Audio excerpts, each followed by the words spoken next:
Bonjour Nadine Touzeau, je suis ravie de t'accueillir sur Tribune Libre. Bienvenue à toi Bonjour Stéphanie, bonjour à tous et ravie de revenir faire une émission avec toi, avec grand plaisir. et plaisir partagé. Nous allons parler d'un sujet sérieux que les gens méconnaissent à juste titre. Moi aussi, je ne m'y connais pas beaucoup, mais grâce à Nadine, nous allons en apprendre beaucoup plus. Nous allons parler de la cybercriminalité sur laquelle Nadine travaille et planche depuis des années. J'ai préparé mon sujet et grâce à Nadine, je vais d'abord vous lire ce qu'est la définition de la cybercriminalité. Donc, ce mot désigne toute activité illégale commise à l'aide d'ordinateurs ou d'Internet. Internet a profondément transformé notre économie et les pratiques commerciales mondiales. Face à l'essor des services en ligne et à notre dépendance croissante aux appareils numériques, les cybercriminels disposent d'une mine d'informations qu'ils peuvent exploiter à des fins illégales. Les cybercriminels peuvent être des individus isolés, agissant seuls, ou appartenir à des groupes criminels organisés ou à des entités étatiques. Ils tirent profit de la technologie, se dissimulant derrière l'anonymat d'Internet et des crypto-monnaies pour menacer la sécurité publique et notre sécurité nationale et économique. La cybercriminalité est un crime extrêmement lucratif et sans frontières. Les acteurs de la cybermenace génèrent des milliards de dollars de revenus chaque année, faisant de la cybercriminalité l'une des activités criminelles les plus lucratives. Elle peut également avoir des conséquences désastreuses, évidemment, perte de temps, de services, d'opportunités et atteinte à la réputation. Toutes les attaques ne visent pas le vol d'argent. Il arrive que les cybercriminels mènent des cyberattaques pour désactiver, perturber ou contrôler des systèmes informatiques ou encore pour modifier, supprimer ou voler des données. Leurs motivations peuvent aller du simple vol à des actes de guerre ou de terrorisme. Pour lutter contre cette menace croissante, les particuliers et les organisations doivent rester vigilants et prendre des mesures proactives pour se protéger contre la cybercriminalité. Je voudrais vous lire rapidement un tweet d'un certain Seb qui travaille dans la cybersécurité, l'anti-piratage, l'analyse de fuites de données. Il est président de la Fédération française de protection des données et fondateur de French Breaches, et donc, il a mentionné qu'il est, Nadine, tu me diras ce que c'est, à l'OSINT, OSINT. C'est un organisme, c'est ça, Nadine?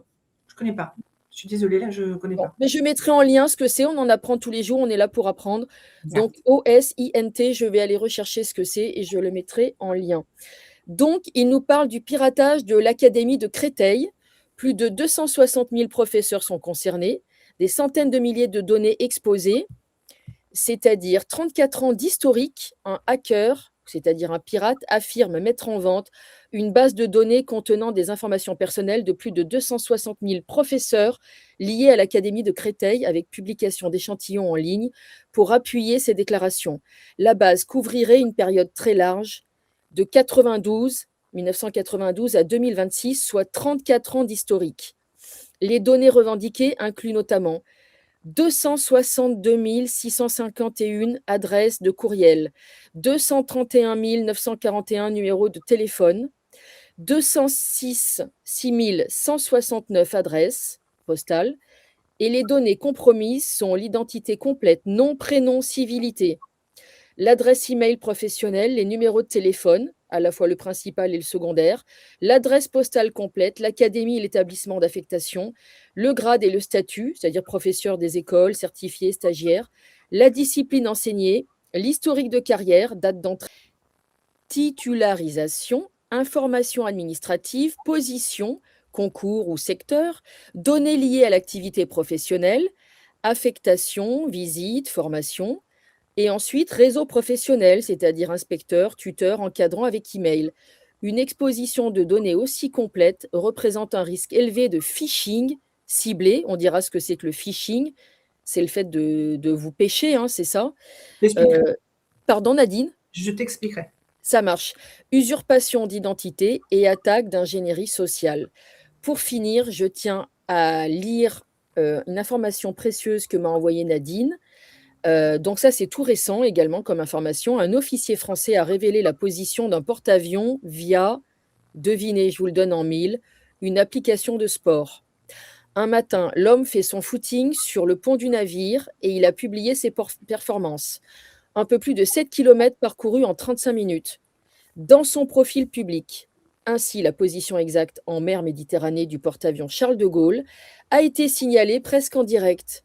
Le déploiement du porte-avions n'étant pas secret, et pourtant, le déploiement du porte-avions n'était pas secret, pourtant la publication de sa position exacte en temps réel est considérée comme un grave risque pour la sécurité. Voilà, Nadine, je te laisse commenter cette dernière information qui est quand même assez inquiétante. Nous sommes en fait tout nus dans ces vies qui vont être de plus en plus digitalisées ou numérisées, comme on dit. Alors, déjà, je vais préciser que depuis 2012, je travaille sur le comportement des cybercriminels et des personnes utilisant tout outil connecté. C'est-à-dire qu'on appelle ça du net profiling. Le net profiling, on le fait dans le virtuel, et donc là, il s'agit de l'espace cyber. D'accord? Donc ça, c'est le premier point. Le deuxième point, c'est qu'en 2015, j'ai publié un livre qui s'appelle Net Profiling. À l'époque, je ne sais plus quel est le sous-titre qu'il avait, en première édition, où j'ai été présente au FIC, le salon de la cybercriminalité, qui a lieu, à l'époque, ça n'avait lieu qu'en France depuis, je crois qu'il y a le Qatar qui fait le FIC également. Je l'ai présenté sous une forme d'une petite carte. Je dois l'avoir, je l'ai derrière. Moi, je ne l'ai pas sorti du coup, mais je l'ai derrière. C'est-à-dire une carte d'identité, mais numérique, où tu mets dedans toutes les données du livre, en fait. Je mettais toutes les données, le livre était dedans, et je le dédicaçais au dos avec un feutre spécial. Et c'était logotypé à la couverture du livre. J'ai cartonné avec ce livre. Malgré que j'ai cartonné et malgré que l'éditeur, je le précise, des Furets du Nord, parce que c'est à Lille que ça se passe, m'appréciaient et ont trouvé que j'avais fait un bon boulot, le FIC ne m'a jamais invité pour faire une conférence, même lorsqu'ils ont fait une année où ils ont mis en évidence l'humain au niveau de la thématique du FIC. Je ne sais plus en quelle année. Ce qui avait choqué bon nombre de personnes qui me connaissent et qui connaissent mes travaux de recherche, mais sans aucun étonnement de ma part, puisque comme vous le savez tous, lorsqu'on ne fait pas partie du système et qu'en plus nous sommes des chercheurs en France, les cerveaux, eh bien c'est très clair, la fuite des cerveaux, ce n'est pas un rêve, ce n'est pas un mythe. Je suis toujours en France pour ma part. En 2018, un éditeur a repris mon livre, quand il voyait le succès des ventes qu'il y avait, il a repris mon livre et je le remercie beaucoup, j'ai accepté. Toutefois, la communication m'a bloquée du fait et à cause de l'affaire de 2013. Donc, dernièrement, oui, ben, c'est toujours pareil, les gens sont bêtes. Donc, faut le dire, hein, je ne peux pas dire autrement. Hein, les gens. Donc, dernièrement, je lui ai envoyé un email suite à toutes les cyberattaques qui ont sorti et tout. Moi, je suis un peu comme ça, je réagis souvent tardivement et avec un peu un coup de sang. En le remerciant d'avoir accepté, d'avoir pris mon livre en 2018. Mais je lui ai dit, on arrête notre collaboration. Parce que force est de constater que tout ce que j'ai écrit dans ce livre, donc ce livre-là s'appelle Net Profiling, comment appréhender les cybercriminels. Donc, c'est pas la peine de le commander. Malheureusement, l'agenda tombe mal. Je vais le mettre sur Amazon et je vais le traduire en anglais, puisque les anglo-saxons sont nettement plus ouverts au cerveau, ce que j'aurais dû faire depuis longtemps. Enfin, c'est mon éditeur qui devait le faire et il ne l'a pas fait. Puis un autre éditeur de la dissidence, très connu, m'a planté aussi de ce côté-là. Donc, ça ne s'est pas fait. Et je lui ai dit en explication que tout simplement, je n'appréciais pas d'avoir été bloquée parce que d'être bloqué, eh bien, c'est plein de gens qui n'ont pas pu être informés pour pouvoir se protéger. Parce que quand on diffuse notre savoir, c'est pas pour nous, sinon on le garde. C'est pour que des gens s'instruisent, c'est pour que des gens fassent ce qu'il faut derrière et que ça les aide à mettre en place, mettre en œuvre ce qui est nécessaire pour se protéger. Et là, c'était se cyber-protéger et aussi de comprendre cet environnement. C'est pourquoi je vais donc le republier de mon côté et le traduire en anglais. Pour rebondir sur ce dernier point concernant le porte-avions. Mon rebond premier, ça va être de dire même l'armée ne sait pas faire. Donc, on vous dit en France, et vous regardez les sociétés qui vous emploient, votre propre banque, tous les organismes qui ont un minimum de poids, et encore, tout le monde doit être soumis à la loi RGPD, hein, qui est une loi de mai 2000, je ne sais plus quand. J'ai travaillé dessus, je crois que c'est 2020, je ne sais plus.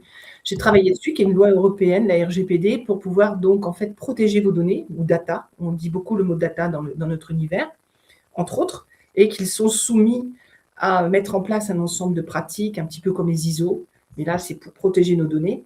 La première chose que j'ai vue lorsque j'ai lu cet élément-là, je crois que c'est 2020, je ne sais plus quelle année. Alors, le RGPD est entré en vigueur en 2016 et depuis 2018, toutes les organisations sont tenues de s'y conformer.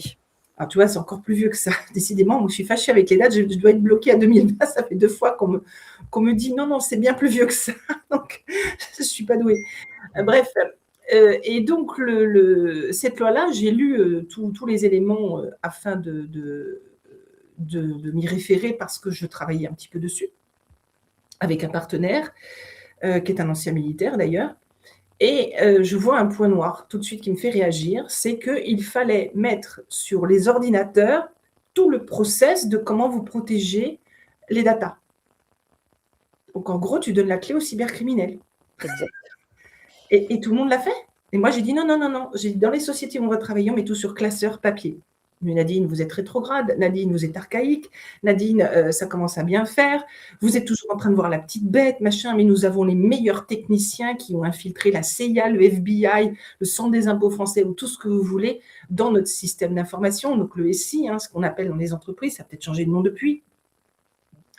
Et là, je leur ai dit à tous, je dis ok, très bien, faites comme vous voulez, mais je me décharge de cela. En fait, je me décharge complètement de cela, dans la mesure où vous allez en fait donner la clé aux cybercriminels, puisque vous mettez tout sur les ordinateurs. Alors, les intrusions, comme tu l'as dit dans la définition, c'est notamment sur les outils connectés, mais pas que. Tout ce qui fait des cyberattaques, et on va s'en rendre compte par la suite, parce que, comme tu l'as dit dans les définitions, tout est lié à l'outil connecté, sauf qu'on occulte la chose essentielle, enfin chose entre guillemets, c'est que l'humain est derrière.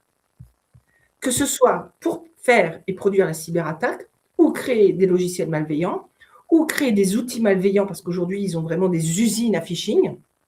Donc, le phishing, c'est qu'on vous envoie un paquet de messages pour vous dire, par exemple, « Allô, maman, j'ai perdu mon portable. » Ça, c'est un SMS. « Est-ce que tu peux m'appeler de ce portable-là ?» Ça, c'est un phishing. Donc, à partir du moment où vous cliquez dessus, il y a des données qui vont arriver chez le correspondant. Et parfois, c'est même pour vous prendre de l'argent, c'est pour prendre un ensemble de choses, en fait, des données. À partir du moment qu'il y a une intrusion, c'est ouvert à tout type de données. En fait, il faut imaginer qu'une cyberattaque, c'est comme si vous laissiez la maison totalement ouverte et que tout le monde peut rentrer dedans et se servir. Sauf que quand vous avez eu un cambriolage dans le réel, vous pouvez changer les clés, les cadenas, les portes et tout ce que vous voulez. Quand vous avez une intrusion cyber, en général, vous en avez d'autres derrière. Donc, quand les gens vous disent, et depuis des années, moi, je me suis fait rabrouer je ne sais combien de fois, parce que depuis des années, je dis, on ne peut rien cybersécuriser. Je me suis fait, je dirais même insulter, parce que c'est la vérité,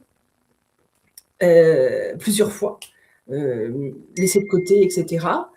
Et que je vois aujourd'hui dans quel état est la France en termes de cybersécurité. Permettez-moi de rire, permettez-moi de rire. En fait, le risque zéro n'existe pas, comme on dit. Non, il n'existe nulle part. Mais là, on ne parle même plus de risque zéro, c'est impossible. Hier, je discutais avec un ami qui m'appelle, il me dit, écoute, je vais mettre une alarme à la maison. Je dis, surtout, ne va pas dans les trucs Securitas et je ne sais pas quoi.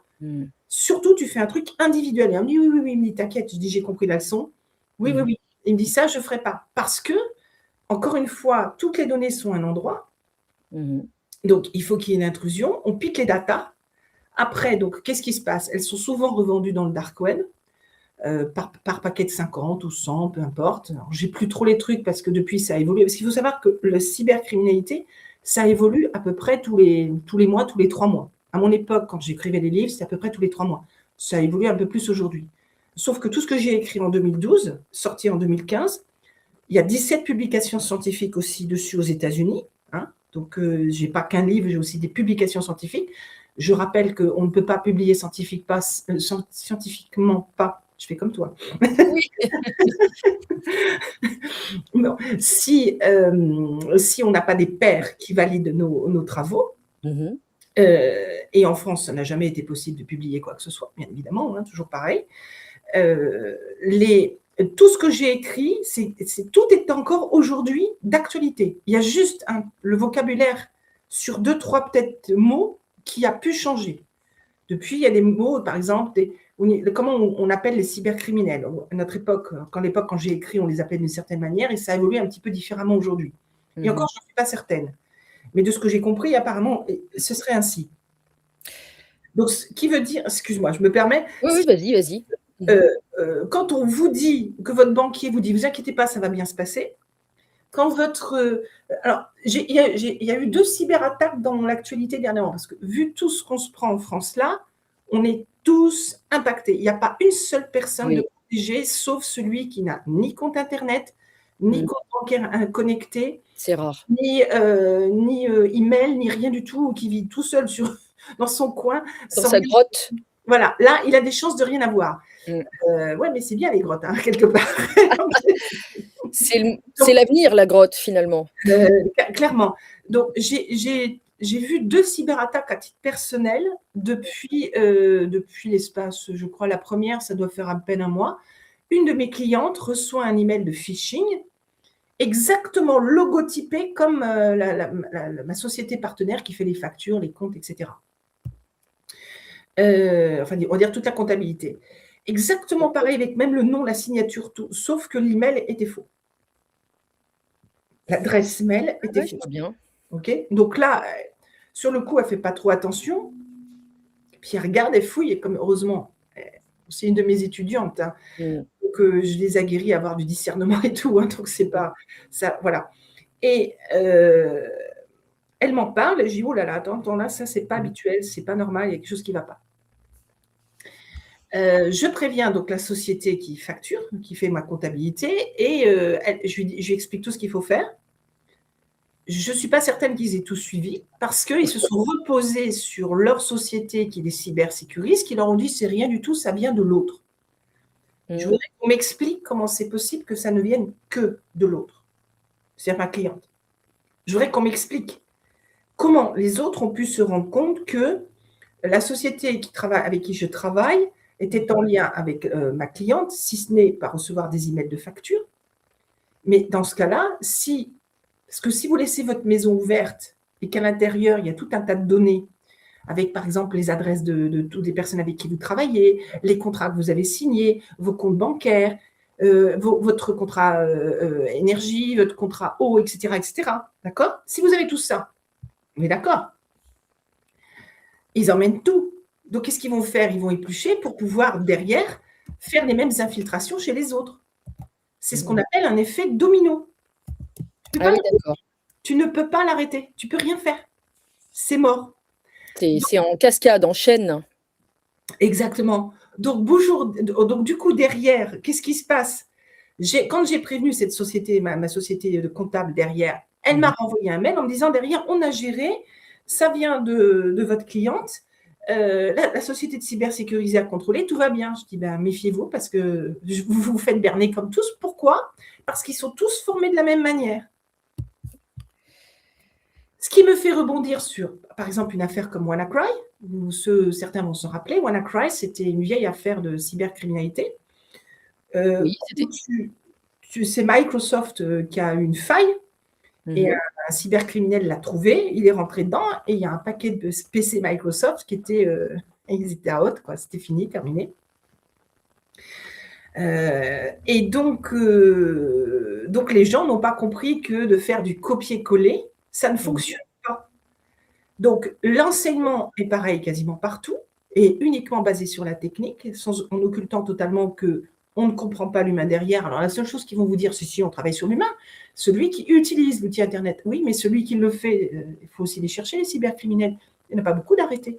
Tu regardes la liste des cybercriminels. Tu n'as qu'à voir toute la liste des cyberattaques, là. Eh ben, je voulais la lire, tu me l'as envoyée d'ailleurs, et c'est assez impressionnant, effectivement. Je vais la mettre à l'écran et je vais lire quelques passages parce que c'est assez choquant, effectivement. Alors, là, je peux accéder ici. Voilà. Tac. Screen share. Voilà. Et alors là, c'est impressionnant. Regardez ça. Voilà, et donc je vais la faire défiler.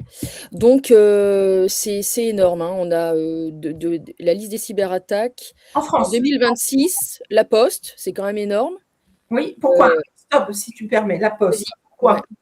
Tu as tous les comptes bancaires, tu as tous les comptes de placement, mais tu as aussi tous les comptes d'envoi de ceux qui postent, enfin, même dans ton guichet, puisque tout est digitalisé. Donc, tu as toutes les données qui sont des données, comment dire, je vais y arriver, bancaires, mais tu as aussi des données sensibles de courriers qui partent pour ceux qui envoient leur courrier par bien sûr. laposte.fr Mm. et de tous les trafics d'adresses, etc., pour tous ceux qui envoient des recommandés, des paquets, etc. Donc, tu as tout un tas de données qui valent de l'argent. Hein. Ça vaut de l'argent. Parce C'est qu'on va en impressionnant. parler après. On vend ces données derrière? Qu'est-ce qu'on en fait? On va en C'est parler. monnayable. Tout est monnayable. Et c'est, comme tu l'as dit tout à l'heure, c'est une manne extraordinaire de business. Il faut comprendre un truc aussi, c'est que quand tu fais un crime dans le réel, tu te déplaces physiquement. Tu vas aller observer, tu regardes, il y a des caméras, il y a ceci, il y a cela, il y aura des témoins. Il faut que tu achètes des outils, il faut que tu achètes peut-être des armes, bref, il faut peut-être que tu montes une équipe. Donc, c'est très chronophage et exigeant et un risque énorme puisque tu dois te déplacer humainement. Le crime, le cybercrime, alors déjà, on parle de cybercrime. Crime, il n'y a pas de crime direct dans la cybercriminalité. C'est un crime par dommage collatéral. Par exemple, un jour, il y a un hôpital allemand, moi, je ne sais plus quand, je ne dis plus les dates maintenant, comme je me plante en plus, je ne dis plus rien. Mais en Allemagne, je me rappelle, il y avait un cas comme ça d'une cybercriminalité sur un hôpital qui a eu lieu, où ils se sont retrouvés sans électricité, sans rien du tout, et quelqu'un était en pleine opération et est décédé. Donc ça, c'est un crime par dommage collatéral, mais il n'y a pas de crime direct Oui, je par la comprends. cybercriminalité. Donc, il faut le préciser aussi. Bien Donc, sûr. les cybercrimes, eh bien, c'est derrière un écran, un outil connecté, n'importe lequel, hein, ce n'est pas forcément un ordinateur. De là, on peut tout faire. Il suffit que des gens aient… Alors, tu as plusieurs types de cybercriminels et on en parlera après, mais juste pour bien comprendre. Donc, ça veut dire que n'importe quelle data, Mhm. que ce soit des adresses, des numéros de compte, surtout quand c'est lié à l'argent, ou divers et variés, ben, ça peut avoir des incidences énormes, notamment les cambriolages, les fausses papiers d'identité, les faux crédits, les faux, je ne sais pas moi, tout peut être en incidence. Et ils sont ingénieux pour trouver tout un tas de choses. Mhm. Donc, c'est du crime à distance et indirect, on peut le dire comme ça. Oui, mais avec des conséquences extrêmement lourdes, parce que Grave. les militaires, ils prennent toutes tes données. Si tu as présenté ta carte d'identité à la poste pour je ne sais quelle raison et qu'ils l'ont scannée, c'est une carte d'identité en plus. Ils peuvent peut-être toucher la CAF, peut-être, j'en sais rien. Bien Faire sûr. des passeports, des faux passeports, voyager, voire commettre des crimes, et c'est toi qui vas être incriminé, alors qu'en réalité, tu n'y es pour rien. On a des collectivités locales et territoriales, notamment, bah, je vois l'URSSAF, 12 millions de personnes potentiellement concernées, avec toutes les informations personnelles, des fédérations sportives, fédération des chasseurs, Alors, heu, si je puis me office de permettre, l'immigration. Pardon? la Fédération des chasseurs et la Fédération de tir se Mmh. sont fait cyberattaquer aussi. Il y a eu, ça a été mis dans les journaux, des, comment dire, des personnes inscrites dans ces fédérations qui se sont fait attaquer chez eux, violentés. Hein, ils ont été agressés violemment. Est-ce qu'il y a eu vol d'armes ou pas? Je ne sais pas, j'ai pas plus d'informations, j'ai pas plus creusé que ça. Mais elles se sont fait violenter des suites à cela. Et les gens ne s'en sont pas cachés. C'est une violence physique. Physique. Ça, c'est Mmh. des incidences par dommage collatéral de vol de données. Est-ce que c'était pour voler les armes? Est-ce que c'était, je ne sais pas. Alors, imaginez pour les chasseurs, quand Oui, même très, très, très grave. effectivement. Alors, bah, on est dans le privé là, les cyberattaques antérieures à 2026.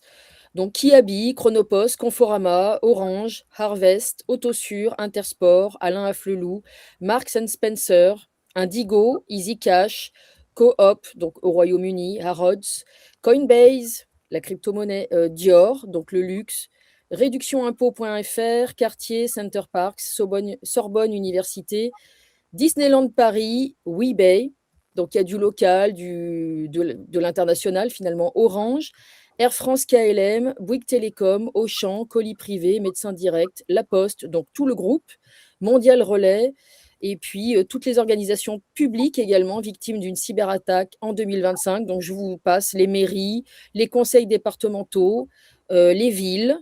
En fait, c'est assez, phénoménal. C'est un phénomène, c'est un fléau, on peut appeler ça un fléau.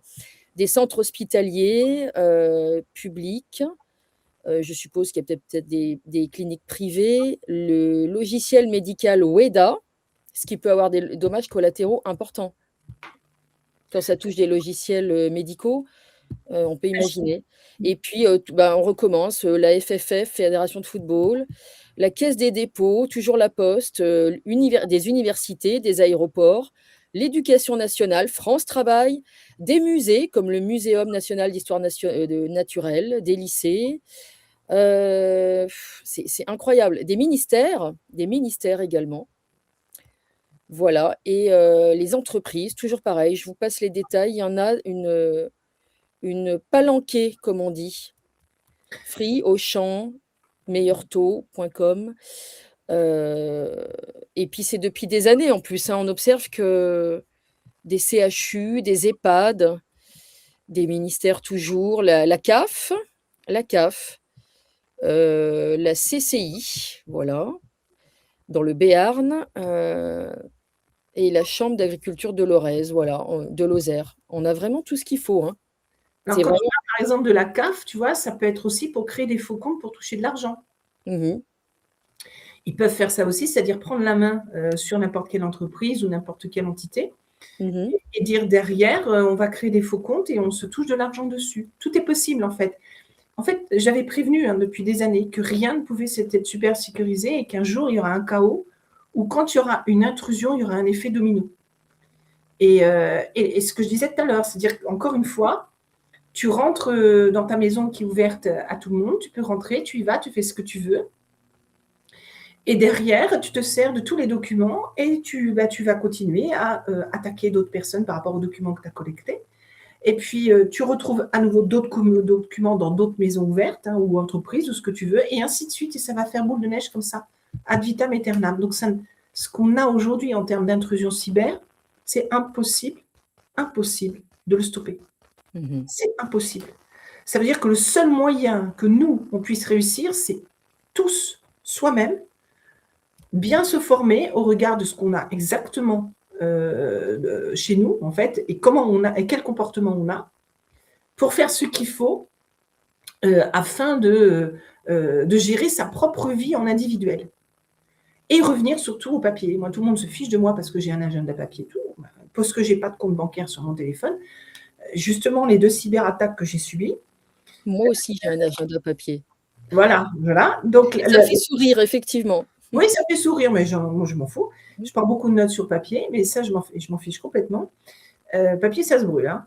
Et là, la deuxième cyberattaque dont je parlais tout à l'heure, c'est, je l'ai subi moi, je suis au Crédit Agricole, ils ont plutôt très bien géré la cyberattaque, parce que la Société Générale m'a viré il y a 3 ans, pour information, parce que je retirais du liquide. Donc, ils m'ont viré. C'est pas une blague, c'est vraiment pas une blague. C'est pas du tout mon conseiller qui voulait que je parte, c'est la direction au-dessus, les gens au-dessus. Et donc, ça s'est géré que donc, mardi dernier, j'ai eu cette intrusion, on me bloque direct la carte, ce qui est important, hein, la carte elle a été bloquée. Et derrière, ils me disent on refabrique une carte et vous la recevez sous 4 jours. Sauf que donc 4 jours pour moi c'était vendredi voire samedi, aucune carte, rien du tout. Et entre-temps, ils m'ont proposé une carte virtuelle à mettre sur mon téléphone. J'ai refusé. J'ai dit je viens de subir une cyberattaque. Et vous me proposez une ouverture encore à la cybercriminalité. Vous plaisantez ou quoi? Mmh. Et d'en discuter avec mon conseiller, avec qui ça se passe très bien, il est génial, il a parfaitement compris. Mais le service de fraude n'a pas compris. Évidemment, toujours pareil, même formation, travail sur des dossiers identiques, ne vont pas chercher plus loin ce qui se passe, ne vont pas investiguer pour bien comprendre qui est derrière, et ainsi de suite. Toujours la même histoire. C'est médiocrité à mort. C'est pas que les gens sont médiocres, c'est ce qu'on leur a instruit. C'est ce qu'on leur a instruit. Pour eux, ils pensent faire ce qu'il faut. Puis de toute façon, s'ils font de travers, ils se font virer. S'ils osent quelque chose, aujourd'hui, si tu oses quelque chose, tu te fais carrément virer. Donc, du coup, ça n'est pas possible. Et je n'ai reçu ma carte que mardi. Donc, soit je suis restée pendant 7 jours, en fait, sans carte, parce que ce n'était pas possible autrement. Ils ont fait une mauvaise gestion. Mais entre-temps, J'ai reçu un SMS le vendredi qui me disait mardi, non, c'est mardi matin, votre carte a été fabriquée vendredi et non le mardi de la cyberattaque. Je leur ai dit, mais il y a un problème ou c'est encore une cyberattaque là? Et ils n'ont pas su me répondre. Tu vois, la gestion, la difficulté, parce que les gens, ils vont se dire, ah, c'est super, j'ai une carte virtuelle, je paye avec mon téléphone et tout. Mais non, c'est hyper dangereux. Ouais, mais ma banque m'a dit que, mais ils ne vont pas vous dire autrement. Comment voulez-vous qu'ils vous disent? C'est ce qu'on leur a appris. Mais réfléchissez, réfléchissez. Et toi, tu les aides à réfléchir? Alors, non seulement je les aide parce que je forme depuis des années là-dessus, et figure-toi que depuis qu'il y a des cyberattaques, j'ai plusieurs anciens clients qui m'ont appelé, qui m'ont dit, Nadine, vous pouvez nous faire une formation individuelle? Là, j'ai besoin d'une formation individuelle, il faut que je cybersécurise un maximum de choses. Mais ce sont des particuliers. Ce ne sont pas des entreprises. Pourquoi? Parce que les entreprises, là encore, pour montrer que le système est bien verrouillé, eh bien, ils vont toucher de l'argent de faire travailler certains organismes de formation. Et comme ces organismes de formation vont avoir tous le même la même façon de travailler pour former les gens, hein, c'est du copier-coller, ce que je disais tout à l'heure, eh bien, ils vont travailler qu'avec eux. Ils ne vont pas travailler avec des gens comme moi. Voilà.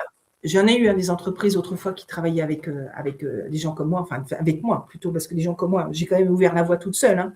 J'étais la première au monde à ouvrir cette voie. Il ne faut quand même pas non plus le sous-estimer, parce que c'est vrai. Et ces entreprises-là étaient satisfaites de comment on cybersécurisait, parce que tu cybersécurises, mais tu sécurises aussi l'intérieur, l'humain. Qui travaille avec toi, comment est implantée l'entreprise, quelles sont les failles. Le recrutement, c'est la pire des failles. Quand tu vois des entreprises aujourd'hui qui recrutent sans regarder le CV. C'est assez effarant. Donc, c'est impossible. Les gens qui te disent c'est cybersécurisé ou c'est sécurisé, c'est faux. C'est absolument faux. C'est de l'esbrouf. Mais on leur a appris ça. On leur a dit, si. Tu sais, je te dis, hein, toutes les entreprises, quand tu discutes avec eux, moi, j'ai failli travailler avec certaines entreprises, et ça ne s'est pas fait parce qu'il y avait toujours un chef au-dessus qui disait non, il ne faut pas travailler avec elles, parce que je n'étais pas dans le réseau qui va bien, tu vois, des francs-maçons, de tout ce que l'on sait aujourd'hui. Hein. Tout à fait. Qui disaient, je suis une femme, hein, ils n'aiment pas trop ça non plus. Mais il y a beaucoup de gens qui voulaient travailler avec moi, des directeurs en fait, hein, qui avaient bien compris, surtout ceux qui étaient sur le terrain, ils avaient bien compris ce qui se passait. Et ils avaient bien étudié, on avait bien étudié les choses, et franchement, ça tenait complètement la route. Et ça n'avait rien à voir avec toutes les formations ou tous les produits qu'on vend. Mais sauf qu'il y a un business derrière qui est esbrouf, et on le voit parfaitement dans la liste que tu viens de donner, qui, à mon avis, n'est même pas complète. Donc, il y a la DGFIP qui a été, ça c'est les données bancaires FICOBA, où j'ai fait une vidéo dessus sur ma chaîne YouTube. C'est ma dernière vidéo où j'ai expliqué à quel point c'était grave, parce que là, c'est 1,2 million de comptes bancaires. Alors là, je peux vous dire que c'est vraiment... Alors, il y a eu SWIFT il y a des années, donc ça c'est international, SWIFT. Les gens n'ont pas donné un vrai intérêt sur SWIFT. Je dis attention, là ça va faire très mal. C'est peut-être pour ça aussi que les BRICS ont fait leur truc de leur côté aussi, parce qu'en fait, c'est infiltré de chez infiltré. Mais là, cette fois-ci, en gros, en France, il n'y a plus personne qui est protégé. SWIFT, ça doit représenter vraiment un nombre faramineux de personnes. Et le fait que la FICOBA soit impactée, ça peut venir de la cyberattaque de SWIFT. Hein. Ça peut venir. Hein. Tout est possible. Alors, dans la presse, on va te raconter une histoire qui va t'endormir, etc. Pour minimiser, tout est lié, en fait. Tout est interdépendant, quoi. Exactement. C'est des portes d'entrée qui mènent vers d'autres portes d'entrée, etc. Exactement. Et c'est sans... Alors, l'OSINT, que je n'ai pas su déterminer tout à l'heure, c'est l'open source intelligence. Voilà, c'est une méthode de renseignement utilisant des sources d'informations publiques, en fait. Oui, mais alors ça peut être tronqué là aussi, parce que est-ce que les sources sont fiables? Encore une fois, toujours pareil. Il y a des gens qui vont donner, par exemple, des indications, mais pour noyer le poisson. On le voit bien, Trump, c'est un spécialiste en ce moment. C'est un gros spécialiste de ça. Donc, si on se base là-dessus, ça tronque les statistiques et donc, ce n'est pas fiable. Encore une fois, c'est toujours pareil. Je vais aussi me permettre de revenir sur 2 autres cyberattaques que j'ai trouvées relativement importantes. Attends, parce que Et après, nous parlerons de Lapsus, un pirate que tu trouves plutôt intéressant. Je voulais souligner, en fait. Donc, il y a eu Indigo aussi. Indigo, qui est en fait, un site de plaques d'immatriculation. J'ai vu passer ça. On a beaucoup de comment on appelle ça, de PV, de gens qui se font retirer leurs points, etc. Je vous laisse imaginer, c'est une des possibilités de se retrouver à se prendre des PV qui ne nous appartiennent pas, par exemple. Ou à se retrouver, oui, en fait, encore une fois, on va être complètement cyberattaqué à ce niveau-là. Enfin, c'est très grave aussi, hein, ça va vraiment très, très loin. Indigo, c'était il y a 1 an, le 22 avril 2025. Oui, mais même si c'est un an, c'est à vie, hein, après. Hein. Oui, tout à fait. Donc là, bon, pareil, il y a fausses identités qui peuvent être. Est-ce que ça peut générer des fausses identités, des faux crédits, toujours pareil, même avec une plaque d'immatriculation, parce qu'on peut acheter une voiture, ou on peut dire, tiens, je vais acheter telle voiture, etc. Alors, ils vont tous te dire, ah, mais vous savez, aujourd'hui, tout est digitalisé, on peut tout contrôler, tout va bien se passer. Foutaise. C'est une foutaise. C'est n'importe quoi, en plus. Franchement, même si c'est digitalisé, tu ne peux pas comment dire, mettre en évidence le fait que tu puisses être complètement sécurisé parce que tu te reposes sur du digital. C'est complètement faux. Combien de fois, je suis sûre qu'il y a plein de gens qui vont se rappeler qu'ils ont été obligés de remettre à jour des données ou des éléments parce que c'était pas clair, c'était pas juste. Et si vous vous appelez de la part de quelqu'un d'autre en ayant les bonnes données, eh bien, vous passerez pour la personne que vous usurpez. Donc avec le digital, on est à poil. On pourrait avoir un slogan comme ça. C'est exactement ça. Après, il y a eu médecin direct. Tu as parlé des hôpitaux et tout. Médecin direct, oui. C'est là où il y a toutes les données sensibles médicales de tous les individus. Oui, j'ai vu passer. Donc là, je ne vous raconte même pas à l'époque où Big Pharma. Médecin direct. Je n'ai même pas besoin d'expliquer, à mon avis, je pense. Exactement. De décembre 2025. Voilà. Par contre, j'ai une remarque. J'ai une remarque à faire. Oui. On critique beaucoup Shine et Amazon. C'est marrant, on ne les voit pas sur la liste. Pourtant, c'est beaucoup plus gros que les entreprises qui ont été citées. Donc, je vous demande quand même de réfléchir avant de porter des jugements de valeur sur certaines entreprises, parce que oui, Jeff Bezos aussi, je suis d'accord, mais il faut arrêter de tout mettre sur un bonhomme. Il faut arrêter à un moment donné, il faut réfléchir. La question, c'est est-ce qu'il a des moyens hors normes de pouvoir mieux se sécuriser ou c'est pas possible? C'est du business. Il ne faut pas oublier que toutes les entreprises aujourd'hui, elles ont le flipomètre à zéro parce que leurs données qui sont volées, c'est une réputation affichée comme tu viens de le faire. Donc, les gens, plus ils vont se rendre compte qu'ils sont cyberattaqués et que ça fonctionne mal, ils vont finir par dire à un moment déjà, on arrête le digital, on revient au cash. Ça, c'est inévitable, premièrement. Et deuxièmement, ils vont se dire, je n'ai plus confiance en vous. Bien sûr, la confiance, c'est la base, comme on dit. Il y a des clients particuliers qui m'ont contacté. Ils me l'ont dit, Nadine, ils ont confiance en moi, c'est clair, mais ils ont dit surtout derrière, il faut vraiment que vous nous expliquiez tout parce qu'on veut savoir comment on va gérer. Donc, moi, je vais le faire en fonction de leur profil. S'ils ont un profil plus, ils ont besoin d'être beaucoup sur le digital, donc forcément, je vais m'adapter.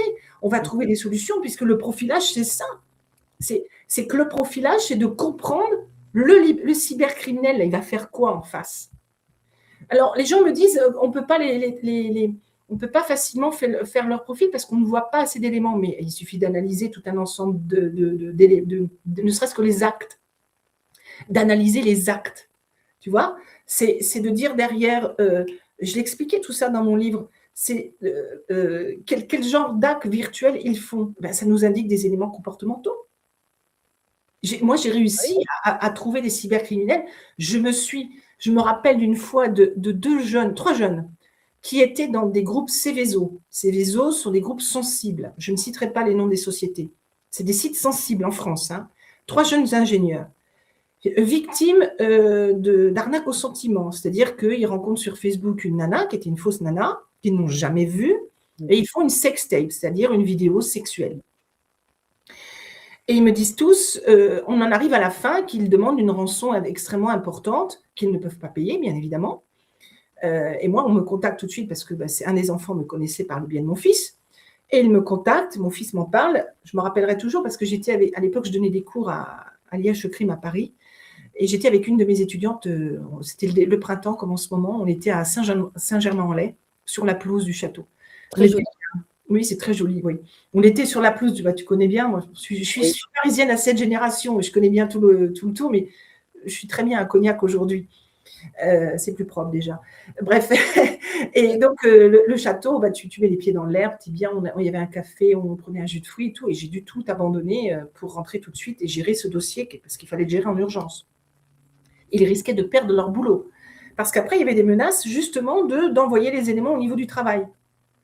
Jamais la société n'a été au courant. Simplement, au troisième enfant, j'ai dit, je vais pousser la machine. Donc, je leur ai fait ce qu'il faut. Donc, les deux, c'était géré. Mais l'autre, c'était des potes entre eux dans le réseau Facebook. Ils étaient en lien Facebook.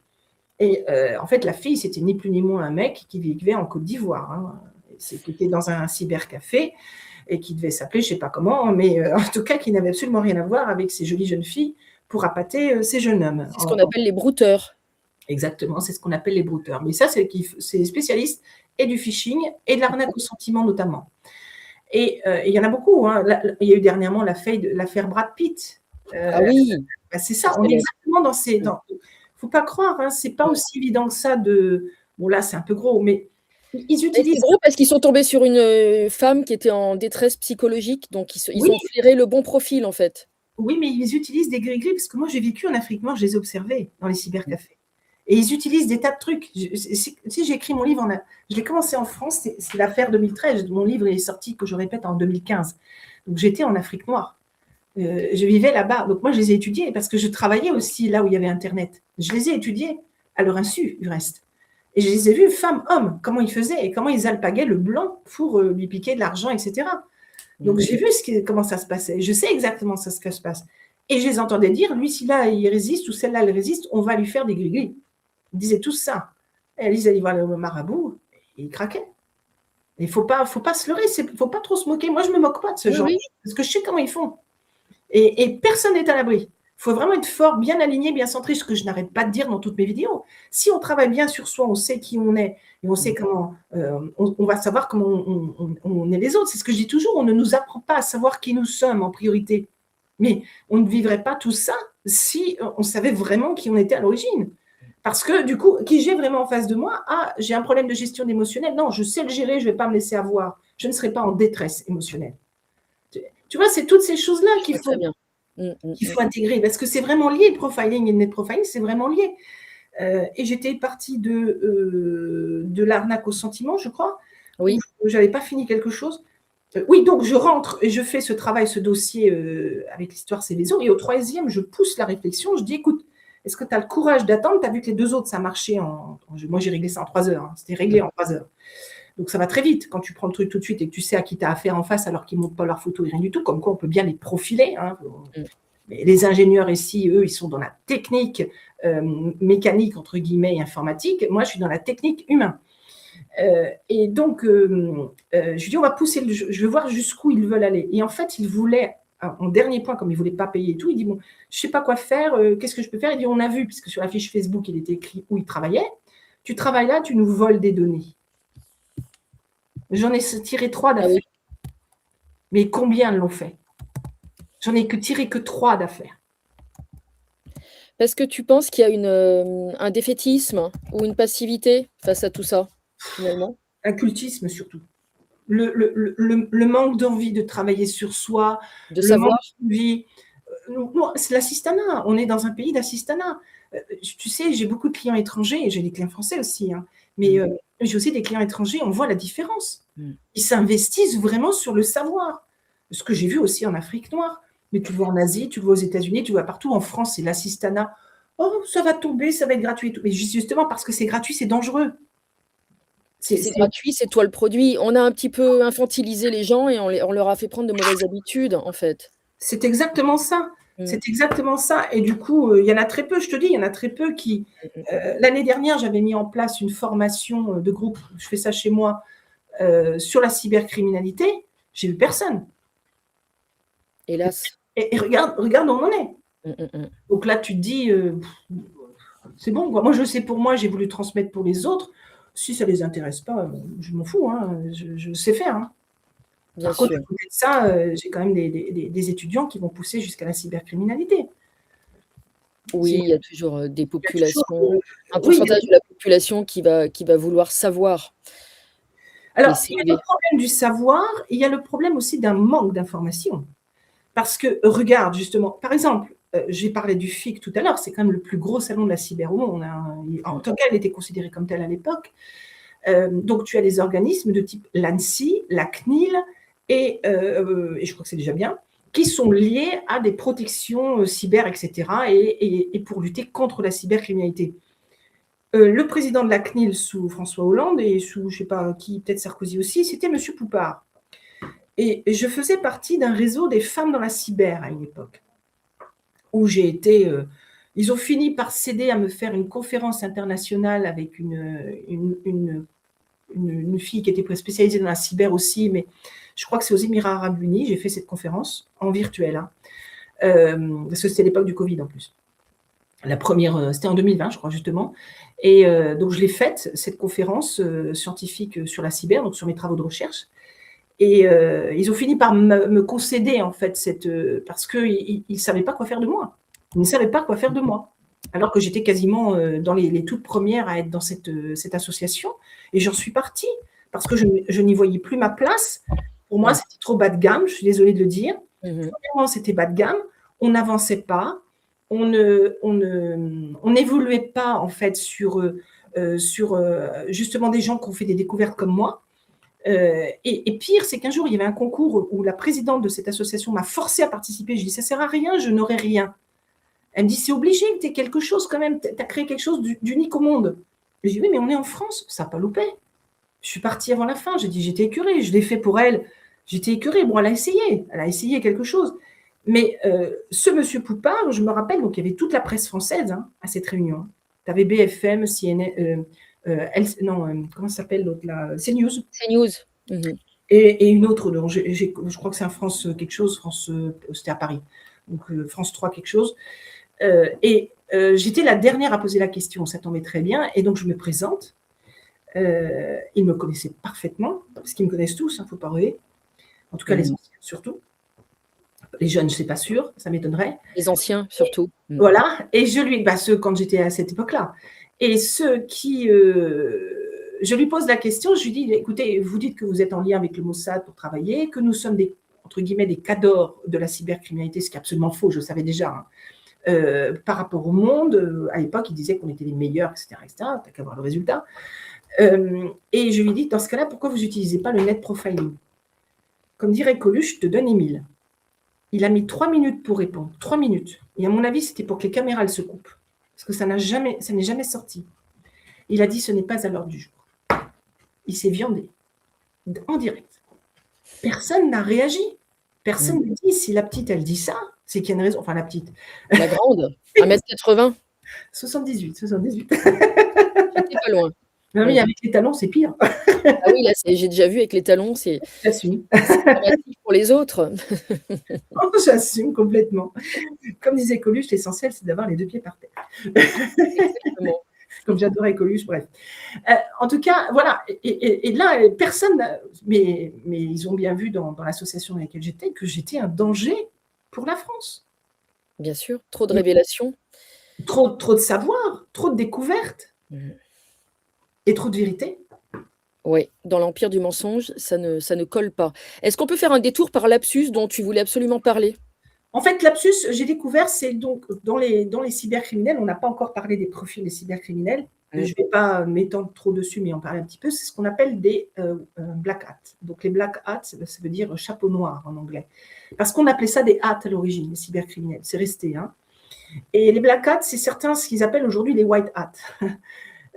Alors, à moins que je ne confonds pas, parce qu'avec ma dyslexie, je me méfie. En plus, les chapeaux blancs, les fameux chapeaux blancs. Oui, voilà, mais là, non. Comment on les appelle les chapeaux, d'ailleurs, les cybercriminels? J'ai pas su. J'ai cherché la taille du chapeau ou ça n'a rien à voir? J'avoue, j'en sais rien. J'ai cherché et j'ai toujours pas trouvé la réponse. Si quelqu'un la connaît, je suis... Quelqu'un sait, ça nous intéresse. Oui, en effet, parce que déjà à l'époque, j'avais cherché et j'ai pas trouvé. Mais puis, j'ai dû abandonner parce que j'étais dans mes propres travaux.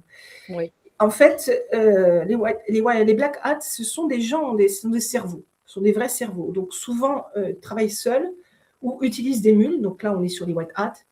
Les brouteurs peuvent faire une mule, c'est-à-dire ceux qui vont chercher et collecter des informations dont ils ont besoin. Et ils sont, mais rarement les grey hats. Grey, c'est gris. Et ils vont faire des sacrées cyberattaques de type, justement, intrusion, FBI, CIA, te détourner un avion. Germanwings, par exemple. Germanwings, c'est toujours sur mon site web, nadimtouzo.com. Germanwings, si tout le monde se rappelle, c'est un avion qui a craché du côté de Barcelonnette, de mémoire. dans cette région-là. Et moi, j'avais fait le profil du copilote qui aurait été responsable de ce crash. Et j'ai dit non, il n'est pas suicidaire. Il a des problèmes psychologiques, en effet, mais il n'est pas suicidaire. Est-ce que c'est l'affaire Andreas Lubitz? Yes. Ah, c'est une affaire atroce. D'accord. C'est une affaire atroce, mais elle est plus atroce que tu ne l'imagines. Parce Mhm. que tout le monde l'a fait passer pour le suicidaire de l'avion. C'est faux. C'est faux. Et quand on parle avec des pilotes, il y a toujours des sécurités pour rentrer dans la cabine. Il y a au moins une clé manuelle. Et apparemment, la clé manuelle n'a pas fonctionné. Et là, ça devient encore plus questionnant. On se pose quand même des questions là-dessus. Donc, j'ai fait un article dessus où j'ai dit son profil, etc. Et je sais que je suis beaucoup suivie par des services de défense du monde entier parce qu'ils me connaissent, ils savent comment je travaille. Et il se trouve que le FBI est venu sur place. Et ils ont fait une enquête. 3 semaines après, ils ont rendu un rapport qui n'a jamais été publié en France. Et le rapport disait probabilité, en effet, de cyberattaque. Tu vois comme quoi notre métier, il amène loin. Je n'avais pas tort. Cyberattaque. Dans quel but? Test. Il y a eu des tests en Afrique. Tu as eu des trains et des avions qui ont été pilotés de façon assez bizarre. On a vu sur des avions qui ont craché rapidement et des trains qui allaient en sens inverse sans pilote, sans conducteur. Ça, c'était à l'époque avant Lubitz, avant Germanwings. Alors, est-ce qu'ils n'ont pas fait un autre test grandeur nature ou est-ce qu'il n'y avait pas quelque chose une personne dedans qu'il fallait supprimer? Je ne sais pas. Je n'ai pas le retour et ce n'était pas dans le rapport. Mais c'est juste pour dire. C'est comme quoi ce métier va loin, que c'est pas je raconte pas des bêtises qu'en fait. On en est là. Tu racontes pas des bêtises parce que moi je connais une descendante d'une victime de l'affaire de la Caravelle en 1968 qui faisait Ajaccio-Nice, qui a perdu son père dedans. Et c'était donc secret défense. C'est un missile qui aurait été soit par accident mal orienté, soit il y avait effectivement peut-être une personne à éliminer dans cet avion. Et ils sont toujours, 68, enfin on est des décennies après, ils sont toujours en procès. Ah oui, ça va, t'inquiète pas, hein, tant qu'on ne révélera pas les vérités. Ou alors on te fait une histoire romanesque, comme Lubitz, il était suicidaire. Non, il était mal. Ça. Et il serait allé faire pipi et le pilote serait allé aux toilettes et il serait revenu et Lubitz aurait verrouillé le cockpit, soi-disant. C'est le narratif officiel. Il y a toujours une clé sur lui, il y a toujours une clé. Et quand tu écoutes la bande, parce que moi j'ai pu écouter la boîte noire. Ah oui? Il est extrêmement calme, Lubitz. Il était extrêmement calme. Alors les gens, ils ont dit, parce qu'il était calme, il allait sur le suicide, sauf qu'il a tenté de remonter 3 fois l'avion. Ah d'accord, alors ça par contre, ça ne colle pas avec la thèse du suicide. Ça, je l'ai eu après avoir fait le profilage de Lubitz. D'accord. Parce que quand c'est sorti sur mon site web, comme je te dis, je suis hyper suivie, il y a un gars qui m'a appelé de la défense française, que je ne citerai pas. Il a eu mon numéro, forcément, puisqu'il avait tous les codes pour l'avoir, parce que mon numéro est nulle part. Il m'a dit, bien joué pour votre dernier article. Il me tutoie tout de suite. Tu sais que dans la défense, hein, tu as compris pourquoi on me tutoie. J'ai dit, vous êtes qui? J'étais qui? Vous êtes qui? Enfin, c'était un peu pisse présente. Et il me dit, ça t'intéresse la boîte noire? Je dis, bah, comment? Oui. Et je l'ai écouté. Je dis, je peux savoir pourquoi il a tenté de remonter 3 fois l'avion? C'est ça. Tu peux m'expliquer? Et un pilote, en général, reste calme dans toute situation. C'est pour ça qu'ils sont recrutés. Ça fait partie des critères. Et tous les pilotes de ligne, ou tous les métiers qui sont sensibles comme ça, même les nôtres, hein, même nous, dans le nôtre, on doit rester calme. On doit avoir, c'est pour ça qu'on doit être aligné, etc. On doit rester calme. Moi, j'ai travaillé sur des affaires criminelles. Je peux dire que des fois, j'ai perdu mon calme, c'est quand j'étais sur des affaires pédocriminelles. Là, je voulais buter le mec, j'ai dit j'arrête. Je comprends. Ils n'étaient pas d'accord, les autres, mais c'est voilà. Donc, le lapsus, ça fait partie des black hats, mais côté dissidence. Donc, pour le peuple, pour le bien des peuples, des populations. Voilà, donc ils travaillent dans notre sens à tous. Et c'est ça que je mets en avant aussi, c'est qu'il y a des cybercriminels qui font le mal, mais il y a aussi ceux qui font le bien. Mais ce sont souvent des black hats. Ce ne sont pas les autres.